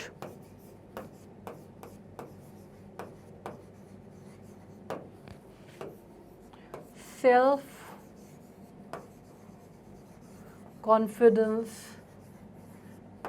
confidence that will lead to self esteem and self awareness। Right, तो ये कुछ ऐसी चीज़ें हैं, मतलब ये तो just I am naming a few things. Right, जब आप बात करते हैं कि डिसीजन मेकर, अगर आप एक अच्छे डिसीजन मेकर हैं तो मतलब आप क्या, आप में क्रिटिकल थिंकिंग भी होगी, आप में लीडरशिप क्वालिटी भी होगी, आपका एनालिटिकल अप्रोच भी होगा, चीज़ों को एनालाइज आप कर सकते हैं, आप में सेल्फ कॉन्फिडेंस भी आएगा। डिसीजन मेकिंग हमेशा वो आदमी कर सकता है जिसमें आत्मविश्वास हो। डिसीजन या चॉइसेस वो आदमी बना ही नहीं सकता जिसके ऊपर खुद पे जिसको यकीन ना हो। ठीक है, अगर कोई आदमी दूसरों का मुंह देखता है हर चीज़ में कि तू मेरे लिए डिसाइड कर देना, तू डिसाइड कर क्या खाएंगे आज अपन, अगर ऐसे आप हैं तो भाई साहब आप लाइफ में बहुत आगे नहीं बढ़ सकते। ठीक है, तो दैट इज़ वेरी इंपॉर्टेंट। ठीक है, और self esteem and self awareness का मतलब क्या होता है कि आपको मालूम है self confidence always leads to self esteem. वो व्यक्ति जो इस पोजीशन में है कि अपनी लाइफ का चार्ज ले सकता है या चॉइसेस को अपने हाथ में रख सकता है, या ये कह सकता है कि हाँ यार what ever the thing is, अगर मैंने डिसीजन लिया है I will stand by that decision and I will abide by that decision. अगर आप वैसे व्यक्ति हैं तो तो आपका सेल्फ स्टीम जो है वो हायर होगा, it has to be higher, right, and that will lead to self awareness, and that is again आप इसको देखें तो it is again a similar thing. अगर आप सेल्फ अश्योर्ड हैं, सेल्फ अवेयर हैं, you are comfortable in your own skin, that is why you are able to make the decisions where people are faltering, right. So that is very important part of it. Now urgency, pressures, आपको मालूम है ये जो चीज़ें हैं, complexities, resource limitation, आपको हर आदमी, है ना, ये चॉइसेस जैसे मैं आपको बोल रही हूँ ना, again and again I am focusing on the word choice. Why? Because लोग कई बार क्या होता है, they try to portray things कि यार तुम्हारी लाइफ तो बहुत आसान है, तुम्हारी तो बहुत आसान है डिसीजन लेना, हमारी लाइफ देखो कितनी मुश्किल है, कितनी सारी चीज़ें हमारी लाइफ में, हमारे लिए इतना आसान थोड़ा है उठ के मुंह उठा के डिसीजन लेना. ऐसा नहीं है, हर आदमी की लाइफ टफ है. Every man who is born has a tough life, and tough life according to their own thing. Everybody has a story, सबकी अपनी अपनी स्टोरी है, सबकी अपनी अपनी लाइफ की मुश्किलें. आपको क्या लगता है अमिताभ बच्चन की लाइफ में कोई मुश्किल नहीं होगी? आपको क्या लगता है एलॉन मस्क की लाइफ में कोई मुश्किल नहीं होगी? आपको क्या लगता है बिल गेट्स की लाइफ बहुत सही होगी? आपको क्या लगता है कि कोई भी व्यक्ति जिसको आप समझते हैं कि भैया ये तो क्या यार, इसकी लाइफ में तो क्या ही है, मतलब बढ़िया ज़िंदगी है, तो आपको क्या लगता है कि उनकी लाइफ में कोई चैलेंजेस, कोई मुश्किल, कोई संघर्ष नहीं होगा? सबकी लाइफ में होता है. इट इज़ जस्ट कि आपके हालात और आपकी सिचुएशन क्या है. We can not compare the situations of people, but we can determine the type of person they are can be determined by the choices they make and how quickly they make the decisions in life. Quickly as in again not in haste, मतलब ऐसा नहीं कि आपने फटाफट मैं तो 2 minute में decision करके दिखाऊंगा और मैं सही हो जाऊंगा, ऐसा नहीं. मतलब डिसीजंस वो जो आप कितने सही निर्णय लेते हैं अपनी ज़िंदगी में, ये डिटर्मिन करेगा कि आप ज़िंदगी में कहाँ पहुँचते हैं. ठीक है, ये चीज़ क्लियर है. And also exceptional decision makers will make the most of the opportunities those circumstances offers. मतलब क्या बोला मैंने कि जो हालात, मुश्किल हालात हैं, जो circumstances हैं, वो सबसे अच्छा उसमें क्या पॉजिटिव आउटकम हो सकता है, या उसमें से क्या निकल के बाहर आ सकता है, या क्या चीज़ें उसमें ऐसी हो सकती हैं जो कि पॉजिटिव हो सकती हैं, या एक आउट ऑफ बॉक्स हम अप्रोच रख के सोचें तो क्या इसमें कुछ बेहतर भी हो सकता है. अगर हम वो सोचते हैं तो वो एक एक्सेप्शनल डिसीजन मेकर होगा. ठीक है. Now 5 best decision making skills are. अगर आप बात कर रहे हैं कि 5 बेस्ट जो डिसीजन मेकिंग स्किल्स हैं वो क्या हैं, सबसे बड़ी बात जैसे मैंने कहा कि आप क्रिटिकल फैक्टर को पहचानिए. सबसे बड़ी बात ये है कि आप ये पहचानिए कि उस डिसीजन का लॉन्ग टर्म इम्प्लिकेशन क्या होगा, या उसका जो ग्रेविटी है सिचुएशन की वो समझने की कोशिश कीजिए कि कितनी गंभीर बात है या कितनी गंभीर समस्या है. ठीक है. और वो जो है वो क्रिटिकल फैक्टर्स जो हैं किसी भी निर्णय के या किसी भी समस्या के या किसी भी प्रॉब्लम एरिया के, वो ये डिटर्मिन करेंगे कि आपका डिसीजन का आउटकम क्या होगा या आपका डिसीजन किस तरह का होना चाहिए. ठीक है. इसमें आपको ये तय करना है कि आपको लाइफ में क्या करना है. वो चीज़ें जो हैं वो जो निर्णात्मक जो फैसले हैं वो काहे पे आते हैं, वो इन चीज़ों पे आएंगे कि आप किस तरह आप उस चीज़ का आकलन सही कर पाए. ठीक है. कई बार एक बहुत खूबसूरत शेर भी है जो मुझे बड़ा अच्छा लगता है, और बड़ी सही बात भी वो कहता है कि सिर्फ एक कदम उठा था गलत, सिर फिरे शौक़ में. ये मैंने शायद बताया भी है. सिर्फ एक कदम उठा था गलत, सिर फिरे शौक़ में, और मेरी मंजिल तमाम उम्र मुझे ढूंढती रही. मतलब आपने एक गलत डिसीजन ले लिया अगर लाइफ में, just 1 single decision that went wrong, और आपकी पूरी जो आपकी लाइफ की जो आप करना चाहते थे, आपके गोल्स, आपके एम्बिशंस सब ध्वस्त हो जाते हैं कई बार. ठीक है. तो आपको वो ग्रेविटी समझ में आनी चाहिए कि प्रॉब्लम कितनी बड़ी है, मतलब इसमें आपको कितना सोच समझ के निर्णय लेना है. और इसमें एक और चीज़ होती है कि being a strongly skilled decision maker requires having excellent analytical and interpretative skills. आपको इंटरप्रेट करना आना चाहिए और एनालाइज करना आना चाहिए. ठीक है. They are used to determine the issues that must be addressed and accounted for in deliberative and implementation phases. अब इसमें जब मैंने बात की deliberative and implementation phases, ये बात लिखने का मतलब ही यही है कि निर्णय पे पहुंचने से पहले जो सोचना समझना, जो आप कह रहे हैं विचार विमर्श करने वाला जो फेज़ है, जब आप उसके बारे में सब कुछ आकलन कर रहे हैं, वो, और इम्प्लीमेंटेशन मतलब जब आप उसको लागू करने वाले हैं उस डिसीजन को, उससे पहले का जो समय होता है वो बहुत इंपॉर्टेंट समय होता है। और अगर आप एक अच्छे डिसीजन मेकर हैं तो आप क्या करेंगे, आप में एक एक्सीलेंट एनालिटिकल स्किल्स होनी चाहिए, और आप ये सोचेंगे कि भाई अगर मैं ये डिसीजन ले रहा हूँ तो आज की तारीख में अगर मैंने इसके सारे पहलू देखे हैं, समझे हैं या नहीं समझे हैं, और अगर कोई चीज़ गलत हो जाती है, गड़बड़ा जाती है, तो क्या मैं उसको हैंडल करने की स्थिति में हूँ या नहीं हूँ, या मेरे साथ और कितने लोग हैं जिनकी लाइफ इस चीज़ से इम्पैक्ट होगी या अफेक्ट होगी। बहुत सारी चीज़ें जो हैं आपको हर दृष्टि से उसको जो है आपको समझने की ज़रूरत है, ठीक है। और ये चीज़ मैं आपको बता दूं, डिसीजन मेकिंग जो इतनी इंपॉर्टेंट चीज़ है कि आज मैं आपको, आप 9th ग्रेडर्स हैं, आप पढ़ रहे हैं, और 9th ग्रेडिंग जैसे मैंने आपको पहले भी एक बार कहीं बताया था, पढ़ाया था कि 9वीं कक्षा मतलब ये जब मैं एक ऐसी एज है, एक ऐसी एज है जहाँ पे आप बहुत ही निर्णायक मोड़ पे अपने जीवन में हैं। आपको शायद आज उस चीज़ की अहमियत नहीं समझ में आती, आज आपको लग रहा होगा कि बहुत एग्जैजरेशन है, मैम बहुत बढ़ा चढ़ा के बोल रही हैं, लेकिन ये बिल्कुल सही बात है। क्योंकि आप जब मिडिल स्कूल से पास करके आप 9वीं में आते हैं, है ना, मिडिल स्कूल तक आप फिर भी बच्चे रहते हैं। आप अपना सिलेबस भी देखेंगे तो आपको लगेगा बिल्कुल 8th से 9th में आपको बहुत फ़र्क नज़र आएगा, या 9th से थोड़ी सी गंभीरता या सीरियसनेस आ जाती है अबाउट द करियर ऑल्सो, है ना। आप देखेंगे तो आपको फाउंडेशन कोर्सेज जो हैं अलग अलग के, अगर आप देखते हैं, फॉर दैट मैटर मैं अगर आपको बताऊँ कि आप IIT करना चाहते हैं उसके फाउंडेशन कोर्सेज, या अगर आप बात करते हैं आजकल तो 8th से ही स्टार्ट हो जाते हैं, खैर वो, या आप मेडिकल करना चाहते हैं तो वो चीज़ें, ये तो पढ़ाई के पर्सपेक्टिव से मैं बोल रही हूँ, लेकिन इन लाइफ ऑल्सो आप जिस जंक्चर पे है ना एज के, जो टीन एज है, मतलब टीन एज अभी आप क्या है, आप ये बड़ी अजीब सी एज है आपकी, कि अभी आप बच्चे भी नहीं हैं, आप बड़े भी नहीं हैं। घर में कोई चीज़ होती है तो अगर कोई बड़ी बात होती है तो कहते हैं कि अभी तुम अभी बच्चे हो, इन सब मामलों में से तुम दूर रहो, है ना, इस तरह की बात आपको बोली जाती होगी। और कोई चीज़ है जैसे आपने अपना कमरा फैला दिया, पानी की बोतल जो है वो खाली छोड़ दी, भर के नहीं रखी, तो उस पर मम्मी से डांट पड़ती होगी या पापा से डांट पड़ती होगी कि बच्चे हो क्या तुम, तुम्हें कब तक बताएंगे हम, तुम्हें मतलब इतना भी समझ में नहीं आता कि तुम्हें अपनी चीज़ें जगह पे रखनी चाहिए, या तुम्हें पानी की बोतल भर के फ्रिज में रखनी चाहिए, तो तुम्हें समझ में नहीं आता इतने बड़े होकर भी। तो आप बड़े छोटे का जो द्वंद्व है ना अभी, कि कई सिचुएशन में आप बड़े हो जाते हैं और कई सिचुएशन में आप बच्चे हैं, ठीक है। तो ये जो एज का जंक्चर है ना, ये बड़ा कॉम्प्लेक्स जंक्चर है।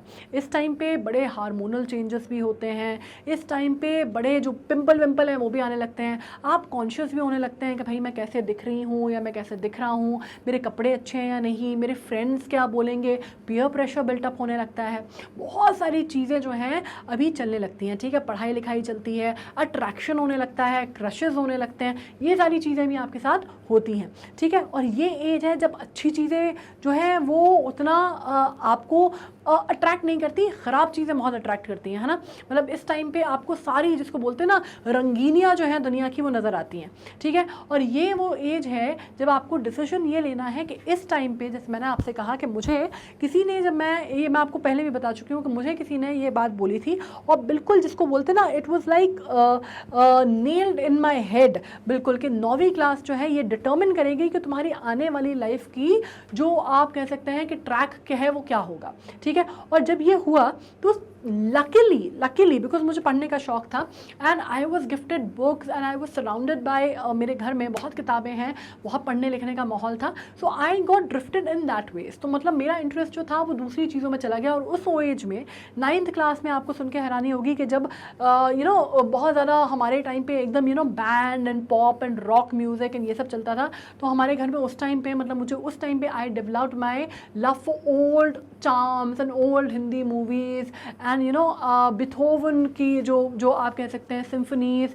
And things like that. So I was cultivated in that way, मुझे कल्टिवेट किया गया, या आप कह सकते हैं मुझे किताबें दी गई जो मैंने पढ़ी।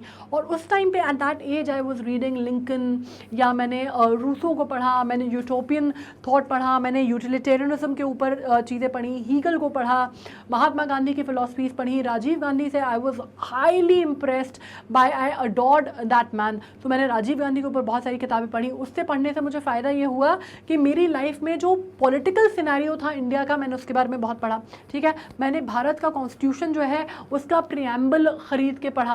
तो the thing what I am trying to tell you is कि that was a time, so जब ये चीज़ें बिगड़ने वाली उम्र आई ना, जब कहा जाता है कि यार ये नाइट पार्टीज कर ली जाए, घर में झूठ बोल के डिस्क चलते हैं अपन, ये सब चीज़ें, ऐसा नहीं है कि मैंने नहीं की, this is not what I am telling you, I am not saying sent over here, ठीक है, मैंने सब कुछ किया, लेकिन कभी ऐसी नौबत नहीं आई कि वो आप कहें कि वो ट्रैक ऑफ ट्रैक हुआ, ठीक है। मतलब अगर डिस्क भी जाना था तो वो भी किया, डिस्को भी गए, डांस भी किया, सब कुछ किया, लेकिन घर पे बता के किया, मम्मी पापा को बता दिया कि फ्रेंड्स जा रहे हैं, तो देवा ओके विद इट, जाओ बढ़िया है, ठीक है।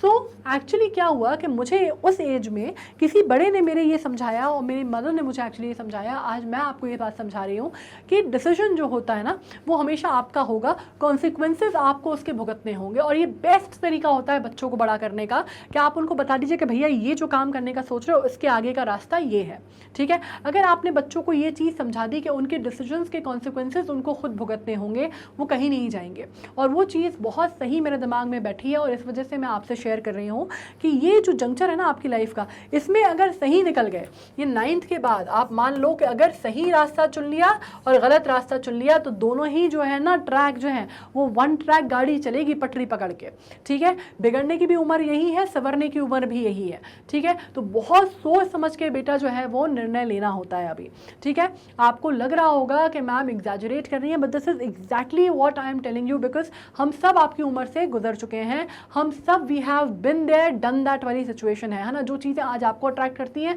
वो आपकी उम्र में हमको भी करती थी। आज हमको लगता है कि क्या मूर्खता थी यार, क्या बेवकूफ़ी थी, क्या ही फ़र्क पड़ता है कि दोस्त क्या बोल रहे हैं, या दोस्त मजाक उड़ा रहे हैं कि भैया ये डिस्क नहीं जा रही, या दोस्त बोल रहे हैं कि तुम्हारे पास तो एक ही कपड़े हैं और तुम क्या मिनीज नहीं पहनते, micros. I am not saying this is against anybody, आप माइक्रोज पहनते हैं, मिनीज पहनते हैं, hardly matters, doesn't matter, it is always important what is inside you. But what I am telling you is कि do what you feel right, not because कोई और आपको external pressure में आपको कोई डिसीजन आपको फोर्स कर रहा है लेने के लिए, right. So this is what I am trying to tell you over here now. जो डिलिब्रेटिव या इम्प्लीमेंटेशन फोर्स है, अब ये समझो कि जो डिसीजन लेने से पहले का जो वक्त होता है ना वो बहुत इंपॉर्टेंट होता है, जिसको हम डिलिब्रेटिव या इम्प्लीमेंटेशन फेज बोलते हैं, ठीक है। You should always be slow and cautious while forming a decision, ठीक है। Please be slow and cautious while forming a decision, मतलब बहुत सोच समझ के बहुत कॉशियसली निर्णय तक आइए, but once you form a decision you must know how to abide by it. लेकिन अगर एक बार निर्णय ले लिया है तो फिर it is a good quality कि आप अल्लाह सोच के कुछ ऐसी चीज़ें आपको निकल के समझ के बाहर आती हैं कि यार ये डिसीजन जो है ये गलत था, और इसको फिर आप अगर रोल बैक करना चाहते हैं बात अलग है, ठीक है। लेकिन अगर वो डिसीजन सही है तो फिर stand by it, abide by it, ठीक है। और एक और चीज़, own your decision. This is what I was taught by my mother, and still till date I follow it, that own your decision, own up your decision. अगर कोई चीज़ सही हुई है तो अक्सर हम क्या बोलते हैं कि सही तो हमारी वजह से हुई है, गलत अगर कोई निर्णय हो गया तो कहते हैं यार वो तो वो उसने समझा दिया, वरना मैं तो कभी नहीं करने वाली थी, वो तो मेरी फ्रेंड है वो नहीं बोल दिया, उसने कहा कि तू चल तो मैं चल दी साथ में। तो भाई तो इसमें माँ बाप का एक बड़ा पेटेंट लाइन होता है कि कोई कुएं में कूदेगा तो क्या तुम भी कूदोगे, होता है ना। ये हमारे साथ भी होता था, आपके साथ भी होता होगा, ठीक है। लेकिन हाँ ये बात है जो मुझे समझाई गई थी, आज मैं आपको समझा रही हूँ। Own up your decision. अगर कोई निर्णय लिया है, जब अच्छी चीज़ का पूरा क्रेडिट चाहते हो कि तुम्हें मिले, तो भाई साहब बुरी चीज़ का भी क्रेडिट तुम्हें अपने ऊपर लेना पड़ेगा, ओनस अपने ऊपर लेना पड़ेगा। So own up your decision. If you take a decision, own up to it and say that कि हाँ ये मेरा फैसला था, गलत हो गया तो भी मैं इसको ओन करती हूँ, I will try to rectify that. Fine. So this is also जिसको आप कहते हैं a character of a very strong willed and strong person. Alright, अब सेकेंड पार्ट हम समझ लेते हैं, evaluate option accurately and establish priorities. Effective leaders can assess the qualities of alternative and explain the reason behind that evaluation. मतलब क्या है, basically आपके पास जो भी ऑप्शंस हैं आप उसको ढंग से एवेल्युएट कीजिए, ठीक है, और आप उनको पूरी तरह, आप हर तरह का पहलू देखते हुए समझते हुए उसको एवेल्युएट कीजिए।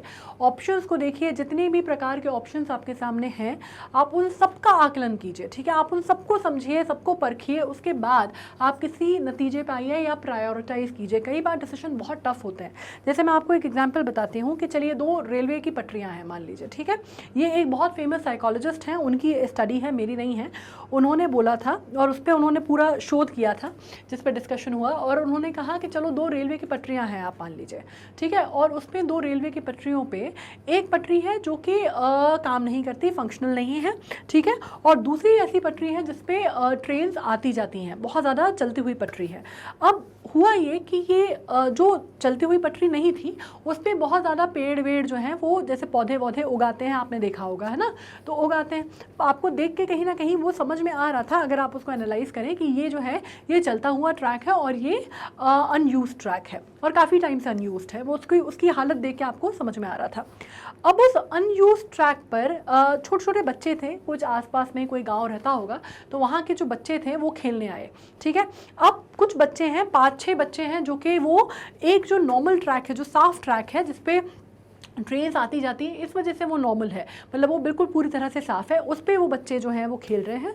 और एक जो ट्रैक है जो कि गंदा संदा सा है और उस पर जो झाड़ वाल भी उग गए हैं, पेड़ पौधे भी उग गए हैं, थोड़ा सा आप इनग्रोन हो चुके हैं, वहाँ पे एक बच्चा अकेले खेल रहा है, ठीक है। और वो अपनी कुछ ट्रेन की जो छोटी छोटी ट्रेन्स बना के वो अपना जो बच्चे हैं वो ट्रेन की पटरियों पर ऐसे चला रहे हैं।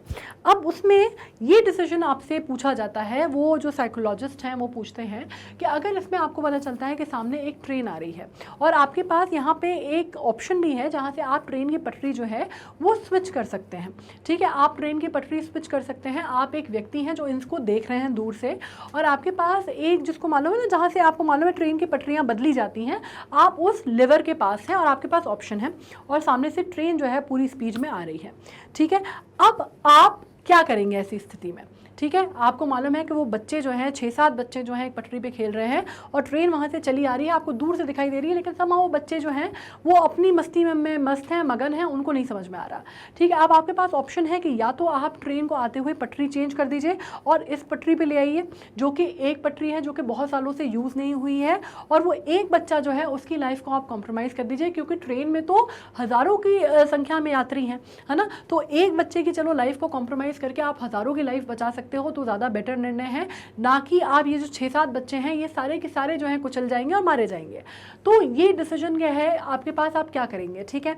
अब एक जो उन्होंने जो सर्वे किया, जो लोग थे उनके उसमें जिनके ऊपर उन्होंने सवाल पूछा, उनमें से ज़्यादातर अधिकांश लोगों ने कहा कि हाँ ये डिसीजन सही है कि हम लिवर से फटाफट उसको हटाएंगे और पटरी जो है ट्रेन की चेंज कर देंगे, और क्या करेंगे कि चलो ठीक है बहुत भारी डिसीजन है, लेकिन अगर प्रायोरिटी की बात है तो भाई एक बच्चे का जीवन जो है वो 6-7 बच्चों का जो जीवन है जो चला जाएगा, उस पर आप एक बच्चे की कुर्बानी दे देंगे और आप पटरी पे दूसरी पटरी पे जो है ट्रेन को ले आएंगे, ठीक है। तो ज़्यादातर अधिकांश लोगों ने यही लिखा, जैसे मैंने कहा। बाद में उसके ऊपर एनालिसिस हुआ, बात की, और वो जो साइकोलॉजिस्ट थे वो स्टेज पे आए और उन्होंने कहा कि आई am not surprised at the reaction, I am not surprised at the reaction. एक आम आदमी ने क्या सोचा, आपने क्या डिसीजन लिया उस समय पे कि आप इतना ज़्यादा प्रेशर में थे कि आपने सोचा कि आपके पास कोई काम नहीं, आप कुछ नहीं कर सकते, आप उन बच्चों को भगा भी नहीं सकते, हटा भी नहीं सकते, तो आप फटाफट आपने क्या किया, आपने लिवर चेंज कर दिया और आप ट्रेन को अपने पटरी से हटा दिया और आपने उसको कहाँ कर दिया, जहाँ पे वो बच्चा है, ठीक है, और आपने उस पटरी पे कर दिया ट्रेन को, ठीक है। ये एक आम लोगों ने जो किया। उसमें से फिर जो एक व्यक्ति था उसने कहा कि मैं ऐसा नहीं करूँगा, ठीक है, मैं ऐसा नहीं करूँगा, मैं उसको जाने दूंगा, जिस ट्रेन पे जो पटरी है उसकी उसी पे जाने दूंगा। तो ये साइकोलॉजिस्ट ने कहा। बाकी लोगों ने उसकी तरफ देखा कि कितना निर्दयी सा आदमी है, ठीक है, वो एक बच्चे की जान चली जाएगी, हम भी समझते हैं, हमारे लिए भी बहुत मुश्किल है, लेकिन बाकी जो बच्चे हैं वो तो बच जाएंगे, लेकिन ये इतने सारे बच्चों का जो जान है इसका जोखिम उठा रहा है और एक बच्चे को नहीं कर रहा, मतलब लोगों के समझ में नहीं आया। तो साइकोलॉजिस्ट ने उस आदमी को स्टेज पर बुलाया और उनसे बोला कि भाई अगर आप ये निर्णय ले रहे हैं कि आप ऐसा नहीं करेंगे तो उसकी वजह क्या है। तो कह लेंगे, वो व्यक्ति बोलता है कि इसकी 2-3 वजह है सर। सबसे पहली वजह तो इसकी ये है कि पहली बात तो ये कि वो जो बच्चे वहाँ खेल रहे हैं उनको ट्रेन की आवाज़ जो है वो आ जाएगी और वो ट्रेन की पटरी देख के समझ में आ रहा है कि ट्रेन की पटरी चलती हुई है, तो जब वो ट्रेन अप्रोच कर रही होगी तो जहाँ तक है वो बच्चे अपने आप ही वहाँ से भाग जाएंगे, पहली बात, ठीक है। जबकि वो जो दूसरा बच्चा है वो आपको बहुत अच्छी तरह उसको मालूम है कि वहाँ पे ट्रेन उस पटरी पे आती ही नहीं है, सालों से नहीं आई है, ठीक है। तो वो ट्रेन की आवाज़ सुन के भी वो सतर्क नहीं होगा और वो इतना बेफिक्र है कि वो वहाँ से उठ के भागेगा भी नहीं, ठीक है। तो ये बच्चों के बचने के चांसेस 1% हैं, उस बच्चे के चांस तो 0% है, मतलब माइनस में है, वो बचेगा ही नहीं। दूसरी बात, हो सकता है कि ये जो ट्रेन की पटरी है, ठीक है, ये इतने सालों से अनयूज्ड है, इस वजह से है क्योंकि आगे जाके हो सकता है ये डेड एंड पे मिलती हो सकता है आगे पटरी टूटी हो सकता है कोई और चीज़ें हो सकता है कोई और दिक्कतें हों। इस वजह से अगर मैंने उसको इस पटरी पे कर भी दिया उन बच्चों की जान बचाने के लिए जो कि शायद पहले भी भाग सकते हैं ट्रेन देखकर, जो कि 100% ये नहीं है कि उनकी जान चली ही जाएगी, हो सकता है ट्रेन आएगी तो भाग जाएंगे, ये हो सकता है। लेकिन अगर मैंने उन बच्चों की जान बचाने के लिए मैंने लिवर चेंज करके इसको दूसरी पटरी पे डाल दिया और आगे जाके आगे से 10 किलोमीटर दूर जाके पता चला कि ट्रेन की पटरी जो है वो टूटी हुई है, यहाँ पे कोई समस्या है और पूरी की पूरी ट्रेन जो है डिरेलमेंट जो है डिरेंज हो गई, तो उसके लिए जिम्मेदार कौन होगा, जितने व्यक्तियों की जान जाएगी उसके लिए जिम्मेदार कौन होगा।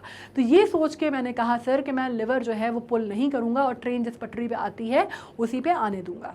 ठीक है, तो आपको क्या समझ में आया कि ये जो व्यक्ति है जिसका निर्णय आपको पहली बार सुनने में बहुत आश्चर्यचकित लगा या आपको अजीब सा लगा, उसका निर्णय बहुत सही था क्योंकि उसने पूरी सिचुएशन को एनालाइज किया और अपनी एनालाइज करने के बाद वो प्रायोरिटी उसने अपनी सेट की और उसके बाद वो इस नतीजे पे आया। ठीक है, तो आपको ये चीज़ समझ में आई। वैसे ही दूसरी बात जब हम करते हैं anticipate outcome and see logical consequences, ये भी वही चीज़ है ना, ये एक स्टोरी, ये दोनों चीज़ें आपको समझा रही है। ठीक है, adapt strategies draw logical inferences in precisely defined and tightly structured context. This allow them to see the application and the implication of all factors that shape and constrain decision making. Government regulation, policies, basic assumption, core principle and protocol should be considered. अब आपको क्या समझ में आया? सब कुछ ये चीज़ आपको समझ में आई। ये दोनों स्टोरीज ने ये दोनों चीज़ें आपको समझाई। ठीक है, पहली बात तो क्या है कि आपको प्रायोरिटीज़ कैसे सेट करनी है, आपको हर चीज़ का आकलन कैसे करना है एक्यूरेटली। दूसरी बात, आप जब अपने लॉजिकल कॉन्सिक्वेंसेज देखते हैं और आप एंटिसिपेट कर पा रहे हैं कि आउटकम क्या हो सकता है, थोड़ी सी आपने दूरदृष्टि रखी हुई है। ठीक है, आपने स्ट्रैटेजी ड्रॉ की, लॉजिकल इन्फेरेंस आपने ड्रॉ किया कि भाई ट्रेन की आवाज़ है तो जाहिर सी बात है जो बच्चे खेल रहे हैं वो जब 10 फीट पे ट्रेन दिखेगी तो हो सकता है वहाँ से भाग जाए, लेकिन जो बच्चा जिसको ये पता ही नहीं है कि यहाँ पे ट्रेन आ सकती है, जो पूरी तरह अनअवेयर है, जो इस तरह से बेफिक्र है कि यहाँ तो कभी आई नहीं, सालों में नहीं आई, वो हो सकता है पलट के देखी ना, वो इस साइड मुँह करके खेल रहा है, हो सकता है वो पलट के देखी ना ट्रेन की तरफ कि उसके पीछे आ रही है और उसके पास भागने का समय ना हो। ठीक है, तो ये एक इन्फेरेंस है इसका। ठीक है, और आपने क्या किया, आपने एप्लीकेशन को और इम्प्लीकेशन के सारे फैक्टर्स को मद्देनजर रखते हुए फैसले लिए। ठीक है, आपने उसके कॉन्स्ट्रेन किया, जो भी फैक्टर्स आपको कॉन्स्ट्रेन कर रहे हैं डिसीजन मेकिंग में, आप उससे उभरे और बाकी आपने हर पहलू पे government regulation, policies, basic assumptions जो हैं, जो आप एक बेसिक आप मान के चलते हैं, है ना, अजम्पशंस जो हैं, आपने सब कुछ हर पहलू पे ध्यान देते हुए आप फाइनली अपने निर्णय पर आए, जो कि हो सकता है बहुत टफ कॉल हो या बहुत हार्ड कॉल हो, लेकिन आपको प्रायोरिटाइज करना आता था तो आपने उसको सही डिसीजन लिया। ठीक है, अब नेविगेट रिस्क एंड अनसर्टेनिटी। अब जब हम बात करते हैं द मोस्ट अकम्पलिश्ड मैनेजर्स जज the most probable and best justified inference to draw in certain uncertain context. Information given may be uncertain or ambiguous and the best inference is not a foregone conclusion. The future is always unknown. अब इसमें एक और story सुनाती हूँ। ठीक है, एक आदमी था, स्कॉलर था, वो अपने दोस्त के घर गया। ठीक है, वो दोस्त 3 भाई थे एक्चुअली, वो साथ में रहते थे और काफ़ी जब वो जाके देखता है तो बड़ी गरीबी के हालात थे उनके। अब वो जाके देखता है अपने दोस्त को तो उसको बड़ा बुरा लगता है, काफ़ी ख़राब हालात उसके लगते हैं। और ये स्कॉलर जो था ये काफ़ी अच्छा था, वेल ऑफ था। अब ये कहता है, उसका दोस्त जो है उसको रोकता है कि नहीं यार तुम इतनी दूर से आए हो तो कम से कम आज रात तो रुको, कल सुबह चले जाना। तो कहता है ठीक है मैं रुक जाता हूँ। अभी 3 भाई थे, 3 भाई क्या करते थे, इनके घर के पीछे एक लेग्यूम का पेड़ था। ठीक है, तो उसमें से लेग्यूम जो है वो मिलता था इनको और जाके वो क्या करते थे, 2 भाई जाके मार्केट में उसको बार्टर सिस्टम के हिसाब से उसको बेचते थे, मतलब पैसा नहीं लेते थे, बार्टर के हिसाब से। तो वहाँ पे इनको गेहूँ और चावल, आटा वगैरह जो है, गेहूँ आटा और नहीं सॉरी आटा, चावल और दाल वगैरह मिल जाते थे और ये आते थे और ये क्या करते थे, फिर उसको खाना पकाते थे और खाते थे। अब खाना इतने ही लोगों के लायक था कि 3 लोग खा सकते थे। ठीक है, क्योंकि 3 ही थे, 3 भाई थे। अब ये तो एकदम से कोई गेस्ट आ गया इनके घर में, इनको पता ही नहीं था। तो उसमें से अब एक भाई क्या करता है, कहता है कि नहीं नहीं अब मैं जो है आज मेरा पेट जो है थोड़ा सा दुख रहा है, मुझे खाना नहीं खाना, मुझे काफ़ी हेवी लग रहा है तो मैं खाना नहीं खाऊंगा, और वो सो गया। ठीक है, अब वो जो छोटा भाई था उसको इन्होंने खाना खिला दिया, बाकी जो 2 ये स्कॉलर और उसका फ्रेंड था इन्होंने बैठ के खाना खाया। तो अब वो स्कॉलर जो है काफ़ी परेशान रहता है, अपने दोस्त से पूछता है कि यार ऐसे कैसे हालात हो गए, मतलब ऐसे क्या तुम्हारा कैसे चलता है, क्या करते हो। तो कहने लगे यार हम 3 भाई हैं, 3 वक्त का जो खाना है 2 वक्त का हमको मिल जाता है, इस तरह से हम काम चला लेते हैं अपना। और बाकी ये जो लेग्यूम्स के पेड़ हैं हमारे यहाँ, हम क्या करते हैं, इसी से हमको इतना मिल जाता है कि हम रोज़ जाते हैं, यही मार्केट लगता है पास में, हाट लगती है, वहाँ जाके बाटर करके अपना ले आते हैं, काम जो है बढ़िया से हम चल रहा है, खाना पीना हमारा हो जाता है, घर जो है हमारा तुम देख ही रहे हो, तो हमारा जो खर्चा है वो चल जाता है इस हिसाब से। तो वो स्कॉलर सोचता है कि ठीक है। और वो दूसरे दिन क्या करता है, वो स्कॉलर रात में जब ये भाई सो रहे होते हैं, तो ये जो पेड़ लगे होते हैं लेग्यूम्स के, जिसमें से ये इनको मिलता है और ये जाते हैं और बेचते हैं, जो उनका ओनली सोर्स ऑफ इनकम रहता है, ये सारे पेड़ जो है वो कुल्हाड़ी से काटता है और चला जाता है, दूसरे दिन गायब हो जाता है। अब गाँव वाले इसको बहुत गालियाँ देते हैं, वो दोनों भाई उठते हैं, तीनों भाई उठते हैं, वो समझ जाता है, वो जो दोस्त रहता है उसका, कि यार ये इसी का काम है, और ये चला गया काट के पेड़ जो है वो वहाँ पे बहुत रोते हैं और वो बड़ा गालियाँ देते हैं और उसको बड़ा कोसते हैं, और उसको जो बड़ा भाई रहता है उसको भी बोलते हैं कि आपका दोस्त आया था कि दुश्मन आया था, ये करके चला गया, बताइए। अब हमारा एक ही खाने का हमारा सोर्स था, उसको हम पे तरस भी नहीं आया, और हमने उसको रात में रोका, अपने हिस्से का खाना खिलाया, और उसके बाद उसने हमारे साथ ये किया, उसको शर्म नहीं आई, ये नहीं हुआ, वो नहीं हुआ, दुनिया भर की बातें होती हैं। तकरीबन 3 साल इस बात में हो जाते हैं, गुजर जाते हैं। वो स्कॉलर वापस फिर उसी गाँव में जाता है एक बार, बड़ा डरते घबराते कि भाई ये जो भाई हैं, ये तो तीनों भाई अगर कुछ इनने ढंग का नहीं किया होगा तो ये मुझे जान से मार देंगे, ठीक है, मतलब कि मैंने इनका अकेला सोर्स ऑफ इनकम जो था मैंने ख़त्म कर दिया। पर जब वो जाता है तो देखता है कि उनके घर की जगह अच्छा खासा एक नॉर्मल एवरेज जो है घर बना हुआ है, मतलब जो उनका एकदम जो झोपड़ी जैसा घर था उसकी जगह अच्छा घर बना हुआ है। और वो तीनों भाई जो आते हैं, वो दोनों छोटे भाई जो रहते हैं उसके आके पैर छू लेते हैं स्कॉलर के, और जो दोस्त है वो आके गले लग जाता है और कहता है यार मैंने तुम्हें इतना गालियाँ दी, मैंने तुम्हें इतना कोसा, मैंने इतना भला बुरा कहा, मेरे पूरे गाँव वाले एकदम ऐसे हो गए कि अगर तुम्हें देख लिया तो तुम्हें जान से मार देंगे, लेकिन मैं अब जाके ये बात समझा कि तुमने वो किया क्योंकि वो ज़रूरी था, कि हम इतने संतुष्ट थे, हम इतने कंटेंट थे कि हमें लगता था कि हमारे पेड़ जो है उसमें हमें इतना मिल जाता है कि हमारा रोज़ का पेट भर जाता है, तो हम कोई हार्डवर्क ही नहीं करते थे, हम कोई मेहनत ही नहीं करते थे। हम क्या करते थे, हमें लगता था कि बस पेट भर रहा है, ज़िंदगी चल रही है, बहुत बढ़िया है। अगर तुम वो डिसीजन नहीं लेते कि वो तुमने पेड़ नहीं काटे होते, तो हम पूरी ज़िंदगी शायद इसी मक्कारी में निकाल देते कि अपन को खाना तो मिल रहा है 2 वक्त का, ना हम मेहनत करते, ना हमारे दिन पलटते, ना हम सुधरते, हम कुछ भी नहीं करते। तो तुमने वो जो डिसीजन लिया उस समय हमें बहुत गलत लगा, लेकिन आज मैं तुम्हारे उस डिसीजन के लिए तुम्हें नमन करता हूँ, और मैं आज तुम्हें उसके लिए मैं उसका शुक्रगुजार हूँ।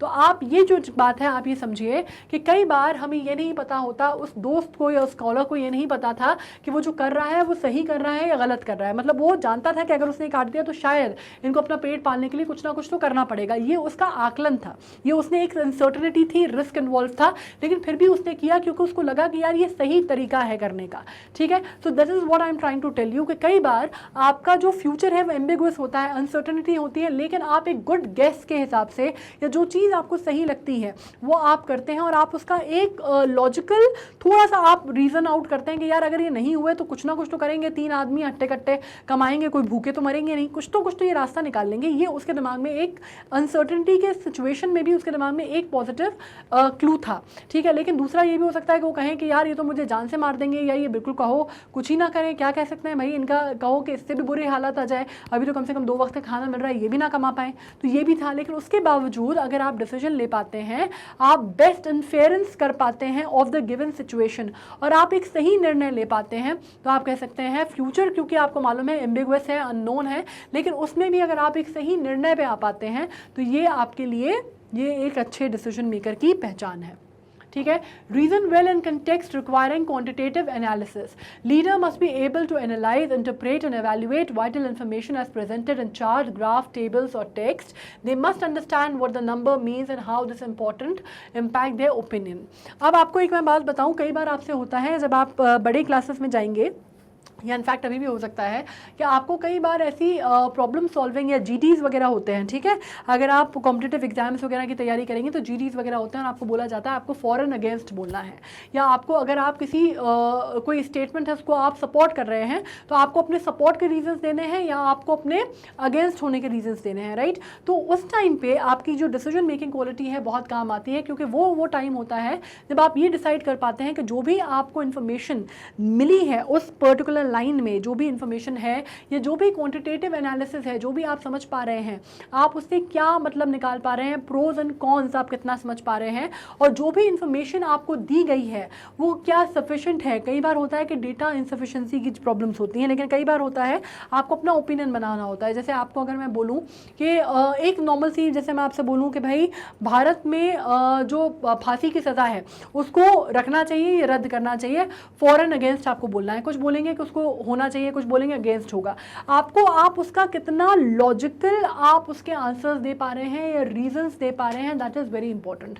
ठीक है, या कोई समस्या आपके सामने है तो उसको आप कितना बहुआयामी तरीके से उसको देख पा रहे हैं, या कितना आप जिसको कहते हैं ना बर्ड आई व्यू, आप ऊपर से जाइए और एक बर्ड आई व्यू लीजिए और आप उसका आकलन कीजिए कि जो आप ले रहे हैं उसके डिसीजन सही है या नहीं। का जब आप इसमें होते हैं, जब आप कहते हैं आप मिडल ऑफ दी भंवर में होते हैं ना, जब आप बीच में mid in the I of the cyclone होते हैं, तब आपको नहीं पता होता कि भंवर कितना ऊंचा है, लेकिन ऊपर उड़ता हुआ कोई बाज है तो उसको नजर आएगा कि भंवर जो है ये पूरे समंदर में नहीं है, ये समंदर के एक हिस्से में है। ठीक है, यहाँ पे तो आपको लगेगा कि ये इतना बड़ा है कि ये इससे बड़ा कुछ हो ही नहीं सकता, पूरा समंदर जो है उसमें भंवर आया हुआ है, ठीक है, चक्रवात आया हुआ है, लेकिन ऊपर उड़ता हुआ ये जो पक्षी है ये उसका आकलन आपसे बेटर करेगा। इसी वजह से हम किसी सिचुएशन को जब हमें एनालाइज करना होता है, क्रिटिकल एनालिसिस करना होता है, तो उसको हम क्या कहते हैं, बर्ड आई व्यू लेना। अभी बर्ड आई व्यू पे एक और मैं आपको स्टोरी सुनाऊंगी जो कि चंगेज़ खान की, या गेंजिस खान जिसको आप जानते हैं उसकी, जो कि बहुत बड़ा आपको मालूम है हमारे यहाँ इन्वेडर था।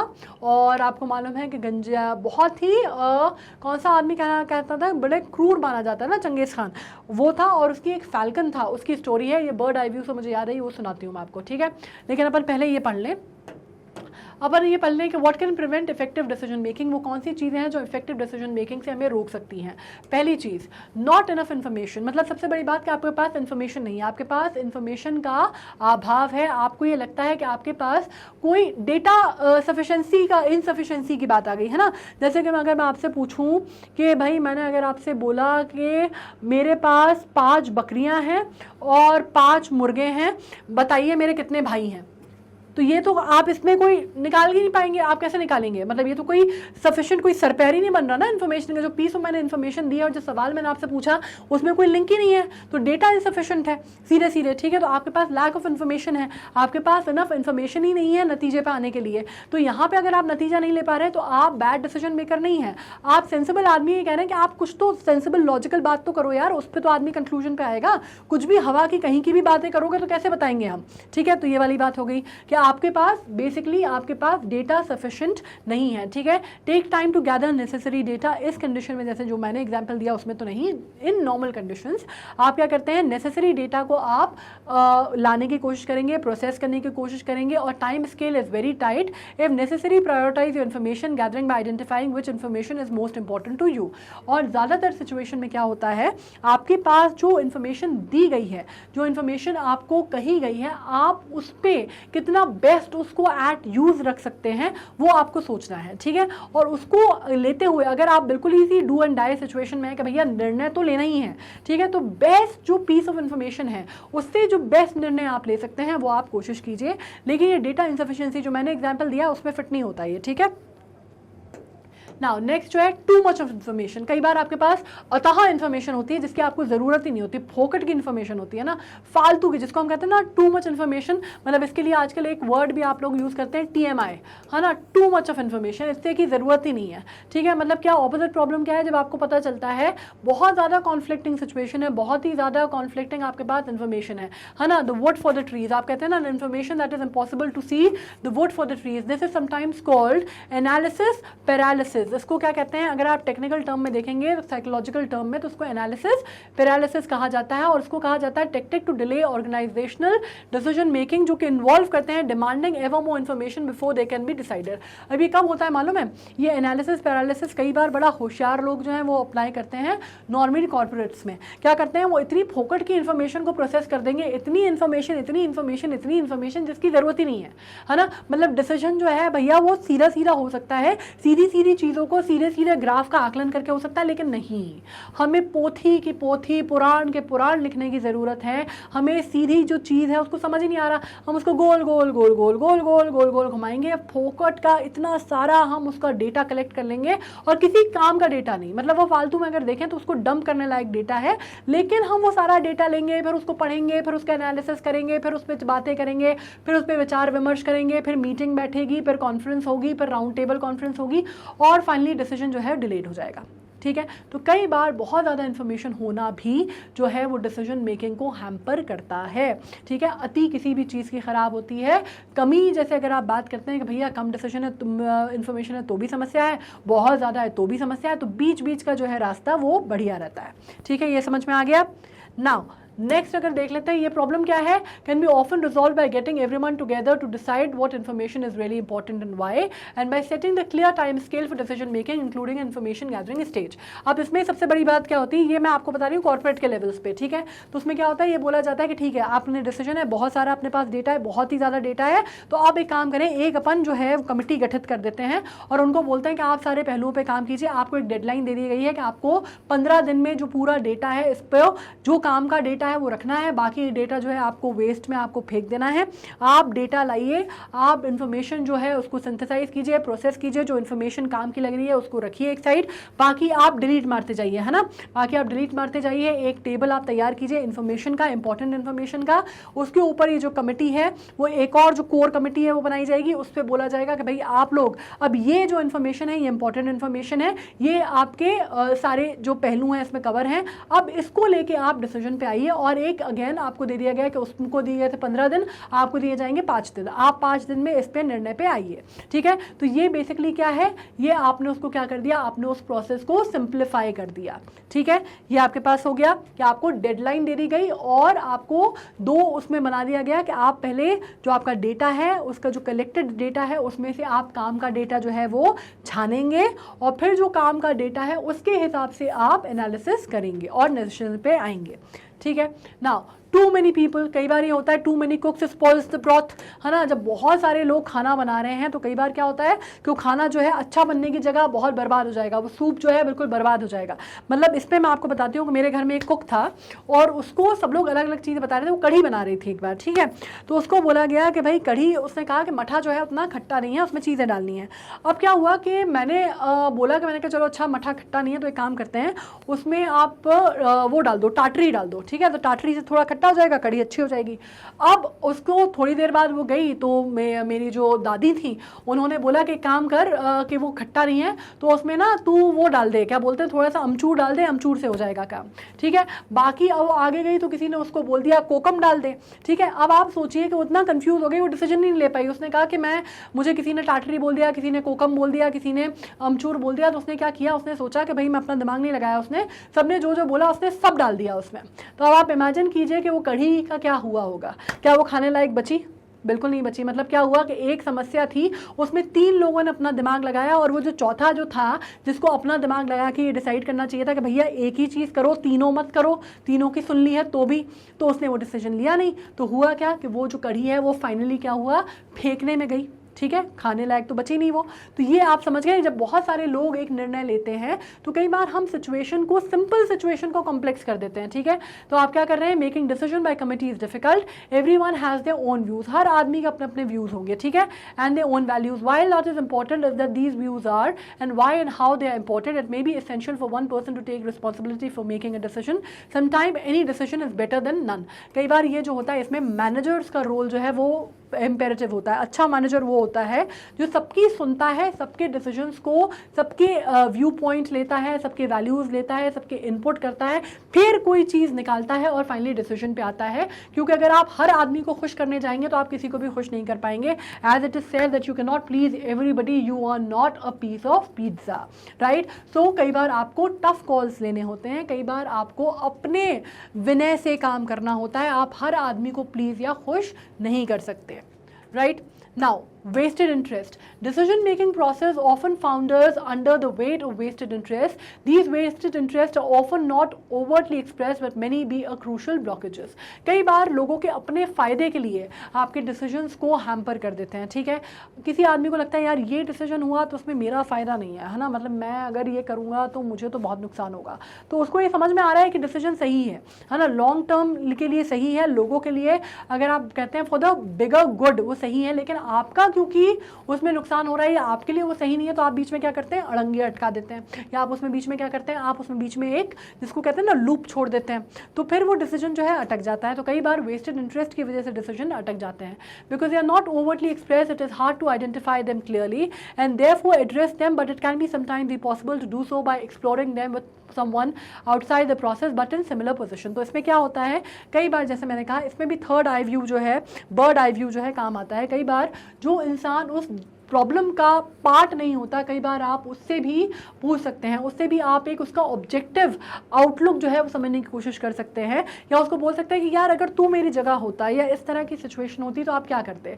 और सबसे बड़ी बात इसमें जो डिसीजन मेकर है उसको ये समझ में आना चाहिए कि वो जो सामने वाला है जो उसमें अड़ंगी लगा रहा है या अटका रहा है मामला, उसकी मंशा क्या है या उसके इंटेंशन क्या है। You should be sharp enough to understand कि ये डिसीजन जो है फॉर फादर गुड या आप कह सकते हैं फॉर बिगर गुड के लिए किया जा रहा है, तो क्या आप एक आदमी को अनसुना कर सकते हैं या नहीं। कई बार it is also about the spine, it is also about the decision that you are taking, it is also about taking a stand and asking a third person to get involve without getting your ego in between, right. आप किसी तीसरे आदमी से बोलिए कि यार तू बता मुझे कि तुझे क्या लगता है सही है या नहीं है, जो हो सकता है इस सिचुएशन को डील करने के लिए आपसे ज़्यादा परिपक्व है, या इस सिचुएशन को डील करने का उसको आपसे ज़्यादा एक्सपीरियंस है, या इस तरह की सिचुएशन को डील करने के लिए उसमें ज़्यादा एनालिटिकल माइंड है। So it is about keeping your own ego aside and really going out for asking for help and asking somebody that you know I am not able to come down to a conclusion और a decision, so please kindly help me do it, ठीक है। तो ये भी चीज़ हो जाती है।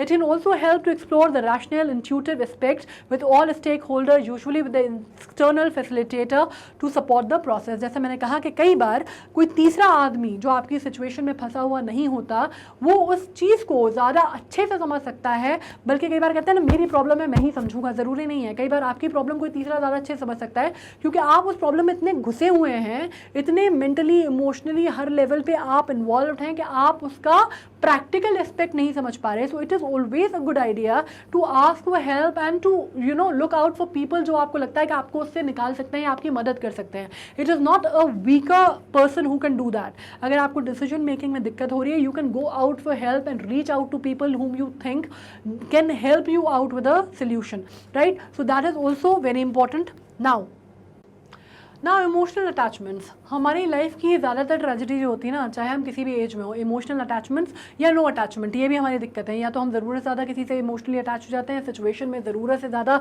इमोशनली घुस जाते हैं, इन्वॉल्व हो जाते हैं, तो हम डिसीजन नहीं ले पाते, या फिर हम बिल्कुल ही ऐसे हो जाते हैं कि भाड़ भट्टे में जाओ, हमें कोई मतलब ही नहीं है, हमें कोई लेना देना ही नहीं है, ज़रूरत से ज़्यादा प्रैक्टिकल हो जाते हैं तो डिसीजन नहीं ले पाते, ठीक है। तो ये जो है अभी प्रॉब्लम जो है वो इमोशनल अटैचमेंट की है। और अभी क्या हो रही है, people are often very attach to the status quo, मतलब जो चीज़ें चल रही है ना, जिस तरह से चल रही हैं, आपको लगता है यार ये बहुत बढ़िया है। कई बार ना लाइफ की जिसको कहते हैं ना चीज़ों को रफ्तार पकड़ने के लिए आपको कई बार अपने कंफर्ट जोन से बाहर जाना होता है ना, ये भी एक सिचुएशन है। और कंफर्ट जोन से जाने के लिए आप तैयार नहीं होते, आपको लगता है सब कुछ अच्छा है, भला चंगा है, देखा परखा है, बहुत बढ़िया है, जैसा चल रहा है वैसे चलने दो, चीज़ें बहुत बढ़िया चलती रहेंगी। जैसे वो 3 भाई, उनको लग रहा था कि ज़िंदगी जैसी चल रही है वैसे चलने दो, कौन निकले कंफर्ट जोन से बाहर। आपको अनसर्टनिटी का डर है, आपको ये लगता नहीं कि आप क्या कर पाएंगे क्या नहीं कर पाएंगे। कई बार आप वो एक्सप्लोर ही नहीं कर पाते ऑप्शंस, है ना।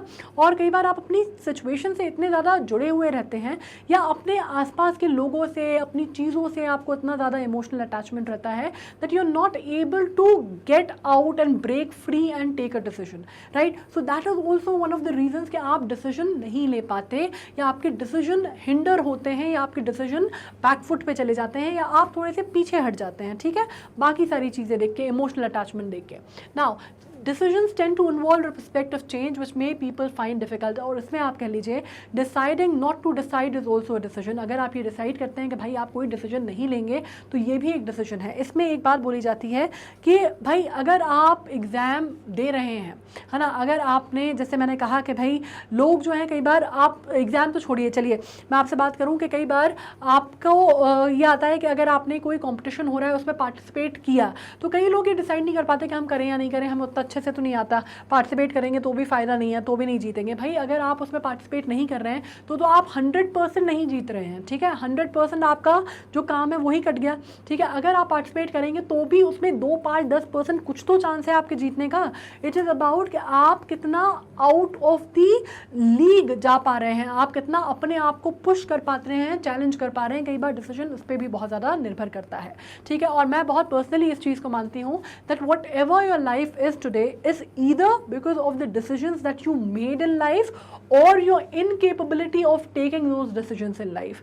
या तो आपकी ज़िंदगी इस वजह से आज ऐसी है क्योंकि जो निर्णय आपने अपनी ज़िंदगी में लिए उसके कारण आपकी ज़िंदगी आज ऐसी है, या फिर उन कारण से है कि आप समय रहते हुए निर्णय नहीं ले पाए, आप इतने सक्षम नहीं थे. अब जो भी वजह हो कि आपको हालात ऐसे नहीं थे, सिचुएशन ऐसी नहीं थी, आप मेंटली इतने स्ट्रांग नहीं थे, आपके ऊपर पीयर प्रेशर था, आपके ऊपर एक्सटर्नल प्रेशर था, जो भी है, आपकी इनकेपेबिलिटी के कारण, आपकी incapability of taking a decision takes you to the position that you are in today, और your decision making skills जिसकी वजह से आपने डिसीजन लिए थे उसकी वजह से आप आज हैं. ठीक है, ये चॉइस आपकी है कि इन दोनों में से आपको क्या चुनना है. Alright, now next thing, no emotional attachment. Sometimes it's difficult to make a decision because you just don't care one way or the other. कई बार आपको यही नहीं फ़र्क पड़ता कि यार ऐसा हो तो भी ठीक है, वैसा हो तो भी ठीक है. जैसे मैंने कहा ना, भाड़ भट्टे में जाए सब कुछ, हमको कोई मतलब नहीं है, जैसा हो रहा है होने दो, चल रहा है चलने दो, हमें कोई लेना देना नहीं है. तो ऐसी सिचुएशन में भी आदमी डिसीजन नहीं ले पाता. ठीक है, in this case a constructive या structured decision making process can often help by identifying some very real pros and cons of the particular situation that perhaps you hadn't thought out before.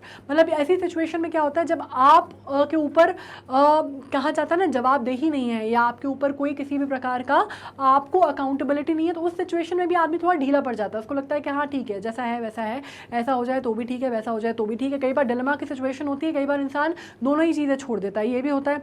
कई बार जब चीज़ें बहुत complex होती हैं तब आप दोनों चीज़ें छोड़ देते हैं. कई बार चीज़ें जब बहुत कॉम्प्लेक्स होती हैं तो आप हालात पे भगवान भरोसे छोड़ देते हैं कि जो ईश्वर करेगा, राम जी जहाँ ले जाएंगे नैया वहाँ चल देगी. ठीक है, तो ये भी ऐसी भी सिचुएशन आती है कि जहाँ पे आप बिल्कुल ही डिसाइड नहीं कर पाते, इतनी टफ सिचुएशन है कि आप उसमें डिसाइड नहीं कर पा रहे, या फिर आपको फ़र्क ही नहीं पड़ता, है ना, दो ढेले का फ़र्क नहीं पड़ता आपको, कैसा हो जाए तो भी ठीक है, वैसा हो जाए तो भी ठीक है. कई बार होता है ना कि अच्छा ये दे दोगे तो भी ठीक है, वो दे दोगे तो भी ठीक है. ऐसी जो कंडीशन होती है तब भी आप डिसीजन नहीं ले पाते. तो that is also one of the hindrance in decision making. ठीक है, फाइनली अपन कंक्लूड करते हैं. अच्छा, ऐसे कंक्लूड करने से पहले मैं वो चंगेज़ खान की स्टोरी सुना दूँ, है ना, वो बच गई अपनी. चंगेज़ खान, देखो चंगेज़ खान का नाम जानते हो. चंगेज़ खान क्या था, वो जब लड़ने जाता था, बैटल करने जाता था, तो उसके साथ बहुत सारे सिपाही होते थे, ये तो आप जानते हैं, है ना, और वो बहुत बड़ा इन्वेडर था, ये भी जानते हैं. उसका ना एक फैल्कन था, जिसको आप बोलते हैं ना, उसको क्या करता था, फैल्कन था वो, उसको अपने हाथ पर बिठा के रखता था हमेशा चंगेज़ खान. और वो ऐसा नहीं था कि उसको उससे बहुत प्यार था या अटैचमेंट था. वो क्यों बिठा के रखता था, क्योंकि ये जो बर्ड आई व्यू वाला फंडा है ना, ये वो जानता था कि वो चीज़ें कुछ ऐसी हो सकती हैं जो कि वो फैल्कन ऊपर आसमान से देख सकता है और हम नहीं देख सकते. अब उस टाइम पे कोई ऐसी ड्रोन वो तो होते नहीं थे, वीडियोग्राफी वगैरह. ठीक है, तो वो इस वजह से उस फैल्कन को हमेशा अपने पास बिठाता था जब भी वो जंग में जाता था. ठीक है, अब हुआ क्या कि जब वो जंग में जाया करता था, वहाँ पे एक बार उसकी जो, जैसे 3-4, आपको मालूम है ना, जंग जो है वो एक बार में नहीं चलती थी, कई कई दिनों तक जो है वो लश्कर लेके लोग चलते थे, फिर उनके अपने ठिकाने होते थे जहाँ पे वो रुकते थे, फिर दूसरे दिन से जंग शुरू होती थी. ऐसा भी होता था कि सुबह से लेकर रात तक होती थी. महाभारत में आपने ये देखा होगा, है ना. तो एक दिन क्या हुआ कि इसकी जो फौज है वो काफ़ी बहुत ज़्यादा जो है एक तरह से दब गई, मतलब जो दुश्मनों की फौज है उस पर काफ़ी भारी पड़ी. और ये हुआ कि मतलब वो बहुत ही इरिटेटेड और फ्रस्ट्रेटेड रहा चंगेज़ खान. ठीक है, अब ये वापस जो है अपने, जहाँ पे इनको मालूम है कि इनकी जो बसाहट थी, जहाँ पे इन्होंने वो टेंट वेंट अपने तंबू बम्बू लगाए थे, वहाँ आ जाता है. फैल्कन भी रहता है. अब ये अपने सिपाहियों से कहता है कि मैं बहुत परेशान हूँ, और ये अपना घोड़ा पे बैठता है और ये अपने फैल्कन को हाथ पे बिठाता है और ये जंगल की ओर चला जाता है. जंगल की ओर जाता है, बैठा रहता है जंगल में जाके, घंटों बैठता है. अब उसको बाकी कुछ तो समझ में आता नहीं है, तो घंटों बैठने के बाद क्या करता है कि वहाँ पे पानी, उसको प्यास लग जाती है, पानी लाना भूल जाता है. बहुत काफ़ी दूर आ जाता है घोड़ा चलाते चलाते, दौड़ाते दौड़ाते अपना। तो अब वो क्या करता है, एक ऐसी पानी की जो स्ट्रीम जैसी है, फैल्कन जो है उड़ता है और देख के आता है, तो उसको कहीं कुछ मतलब वो तो जाता है, वो रहता है, पक्षी रहता है, उड़ता है, फिर थोड़ी देर में आके बैठ जाता है उसके कंधे पे। ठीक है, अब ये क्या होता है, ये जाता है और इसके पास एक सिल्वर कप रहता है जो ये हमेशा अपने साथ कैरी करता है, उसमें घोड़े में ही आगे की तरफ बंधा रहता है, उसको निकालता है, पानी की एक झर्री जैसी ऐसी बहते हुए दिखती है इसको बाहर से। तो जाता है ये चंगेज़ खान उसमें भरता है और पीने को होता है। तो फैल्कन क्या करता है, एकदम से उड़ता है, जैसे उसके ऊपर कंधे पे आके बैठता है तो उससे गलती से वो गिर जाता है। तो चंगेज़ खान को लगता है गलती से गिर गया, कोई बात नहीं। अब उसका बहुत ज़्यादा क्योंकि चहेता रहता है, बहुत सालों से उसके पास उसको पाला रहता है, उसने छोटू सा जब वो बच्चा रहता है तब से, तो गिर जाता है। खैर वो उठाता है, फिर पानी भरने लगता है, फिर जैसे वो फैल्कन है इसके कंधे पे बैठा रहता है, फिर जोर से अपने पर फड़फड़ाता है, इसके हाथ जो है बैलेंस होता है, डिसबैलेंस होता है, वो फिर गिर जाता है। फिर तीसरी बार ये होता है तो अब क्या होता है कि उसको लगता है कि मैं चंगेज़ खान हूँ, मुझे लोग मतलब मेरी तरफ बड़े बड़े लोग जो है नज़र उठा के नहीं देख सकते। कोई यहाँ से अगर झाड़ी से छुप के देख रहा होगा तो उनको लगेगा कि एक ये मामूली सा पक्षी जो है, मैं इसकी वजह से, वो गुस्सेल तो बहुत रहता है। ठीक है, तो तीसरी बार भी ये होता है तो वो फिर जो होता है, फिर पानी भरता है जैसे तैसे, और पानी जो है कम हो जाता है, वो धीरे धीरे झरनी से कम आने लगता है। जैसे जैसे वो पानी भरता है तब तक वो पानी भरता है और वो देखता है कि यार वो फिर से फैल्कन जो है वो फिर से एक पंजे अपना पंख जो है ज़ोर से वो मारता है और वो पानी गिर जाता है फिर से। अब इस बार तो चंगेज़ खान का जो होता है वो बिल्कुल दिमाग ख़राब हो जाता है और वो क्या करता है, वो अपनी तलवार निकालता है, घोड़े पे लगी रहती है, उसमें से अपनी जो तलवार है म्यान से बाहर निकालता है और वो फैल्कन को बिल्कुल गर्दन से काट के फेंक देता है। ठीक है, तब तक वो पानी की जो झर्री है वो बूंद बूंद आता है, तब तक वो पानी भी खत्म हो जाता है। वो भरने की कोशिश करता है, कहता है छोड़ो, पानी है ही नहीं उसमें। फिर वो देखता है कि यार पानी का सोर्स कहाँ है, पानी कहीं गिर रहा है अगर तो कहीं से तो आ रहा होगा। तो खैर वो जाता है, ऊपर चढ़ता है, पहाड़ वहाड़ यहाँ से कूद के जाता है। फैल्कन वहाँ पे मरा पड़ा रहता है, देखता है तो वहाँ पे देखता है कि एक बहुत ही पॉइजनस सा स्नेक रहता है जो उस पानी में मरा हुआ पड़ा रहता है। ठीक है, और ये बात रहती है कि वो इतना पॉइजनस रहता है, दुनिया का सबसे वेनमस स्नेक रहता है कि अगर वो पानी वो पी लेता चंगेज़ खान तो वो वहीं के वहीं मर जाता। ठीक है, और वो फैल्कन क्योंकि उसने बर्ड आई व्यू लिया, वो तो बर्ड थी तो उसने ऊपर से जाके वो देख लिया था कि मरा हुआ जो सांप है वहाँ पे पड़ा हुआ है, तो वो क्या करता है, वो इसलिए उसको रोकने की कोशिश करता है। लेकिन तब तक ये जो है इन हेस्ट डिसीजन अपने गुस्से में ले चुका होता है और वो फैल्कन को मार चुका होता है। तो अब उसका जो डिसीजन है वो जाहिर सी बात है कि वो गलत है, उसको वो पलट भी नहीं सकता। राइट, तो कई बार जो मैंने कहा था आपसे कि कई बार क्या होता है कि डिसीजन हमें जो चीज़ें लगती हैं, हमें जैसे देखते हैं वो सही नहीं होता। ठीक है, वो जो चीज़ें हमें दिखाई देती हैं वो सही नहीं होती और हम उनको देखकर कई बार, हम कहा जाता है ना, आंखों देखी भी कई बार गलत हो जाती है या कानों सुनी भी गलत हो जाती है। तो वही वाली चीज़ है, कई बार हमारे जो डिसीजंस हैं इस तरह से भी गलत हो जाते हैं और हमारे पास बाद में पछताने के अलावा कुछ नहीं रहता। ठीक है, तो ये हो गई अपनी फैल्कन और चंगेज़ खान की स्टोरी। अब अपन इसको कर लेते हैं conclude. Many different technique of decision making have been developed ranging from simpler rule to thumb to extremely complex procedure. The method used depends on the nature of the decision to be made and how complex it is. तो अब इसमें ये समझ में आता है कि भाई डिसीजन मेकिंग के ऊपर बड़े स्कूल ऑफ थॉट ने पढ़ाई कर ली, बाकी सारी बहुत सारी चीज़ें हो गई, क्या आप इंट्यूशन पे कर रहे हैं, रीजनिंग पे कर रहे हैं, दोनों पे कर रहे हैं, क्या समस्याएं हैं हमने वो समझ ली, क्या चीज़ें रोकती हैं हमने वो समझ ली, क्या चीज़ें होती हैं हमने वो समझ ली, बहुत सारी चीज़ें समझ ली। अब बेसिकली आप ये समझ सकते हैं थंब रूल की अगर आप बात करें तो ऐसा कोई थंब रूल नहीं होता और इसमें बहुत सारे फंडे प्रिंसिपल्स और साइकोलॉजिकल एनालिसिस के बाद हम इस नतीजे पे पहुँचे हैं। हेंस हम इस डिसीजन पे पहुँचे हैं कि डिसीजन किस तरह से लेने हैं वो निर्भर करता है समस्या पे, समस्या की गंभीरता पे, जो नेचर है समस्या का उस पे, उसके कॉन्सिक्वेंसेस क्या होंगे उस पे, आने वाले कल पे, आपका जो बाकी सारे एक्सटर्नल इंटरनल पहलू हैं उस पे, और सबसे बड़ी बात होती है कि आप किस डिसीजन, आप किस उस पे खड़े हैं, आप किस पोजीशन में हैं उस पे। ठीक है, तो ये सारी चीज़ें क्लियर हो गई हैं। With this we have come to an end of a very important life skill which is decision making. I hope आपको ये चीज़ बहुत अच्छे से समझ में आई होगी।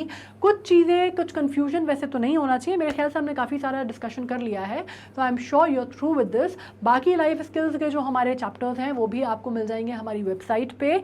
आप जाएंगे मैग्नेट ब्रेन्स की वेबसाइट पे, तो वहाँ पे आप देखेंगे IGKO में जाके आप खोलेंगे तो वहाँ पे आपको लाइफ स्किल्स दिखेंगे जिसमें हमने बाकी सारी चीज़ें भी डिस्कशन की हुई हैं।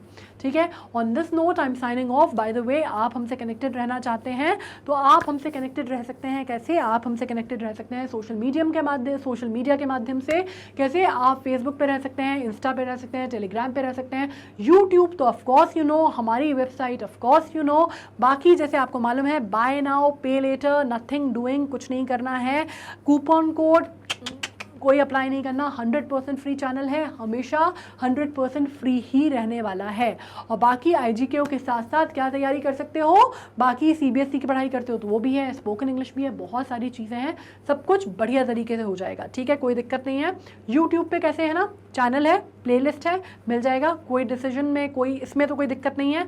बाकी जो पढ़ाई करनी है वो बहुत अच्छे से करो। एग्जाम जो है आने वाला है, एक हो चुका है, एक डेट आने वाली है, so be prepared for that, study hard, study well and be good. Thank you so much.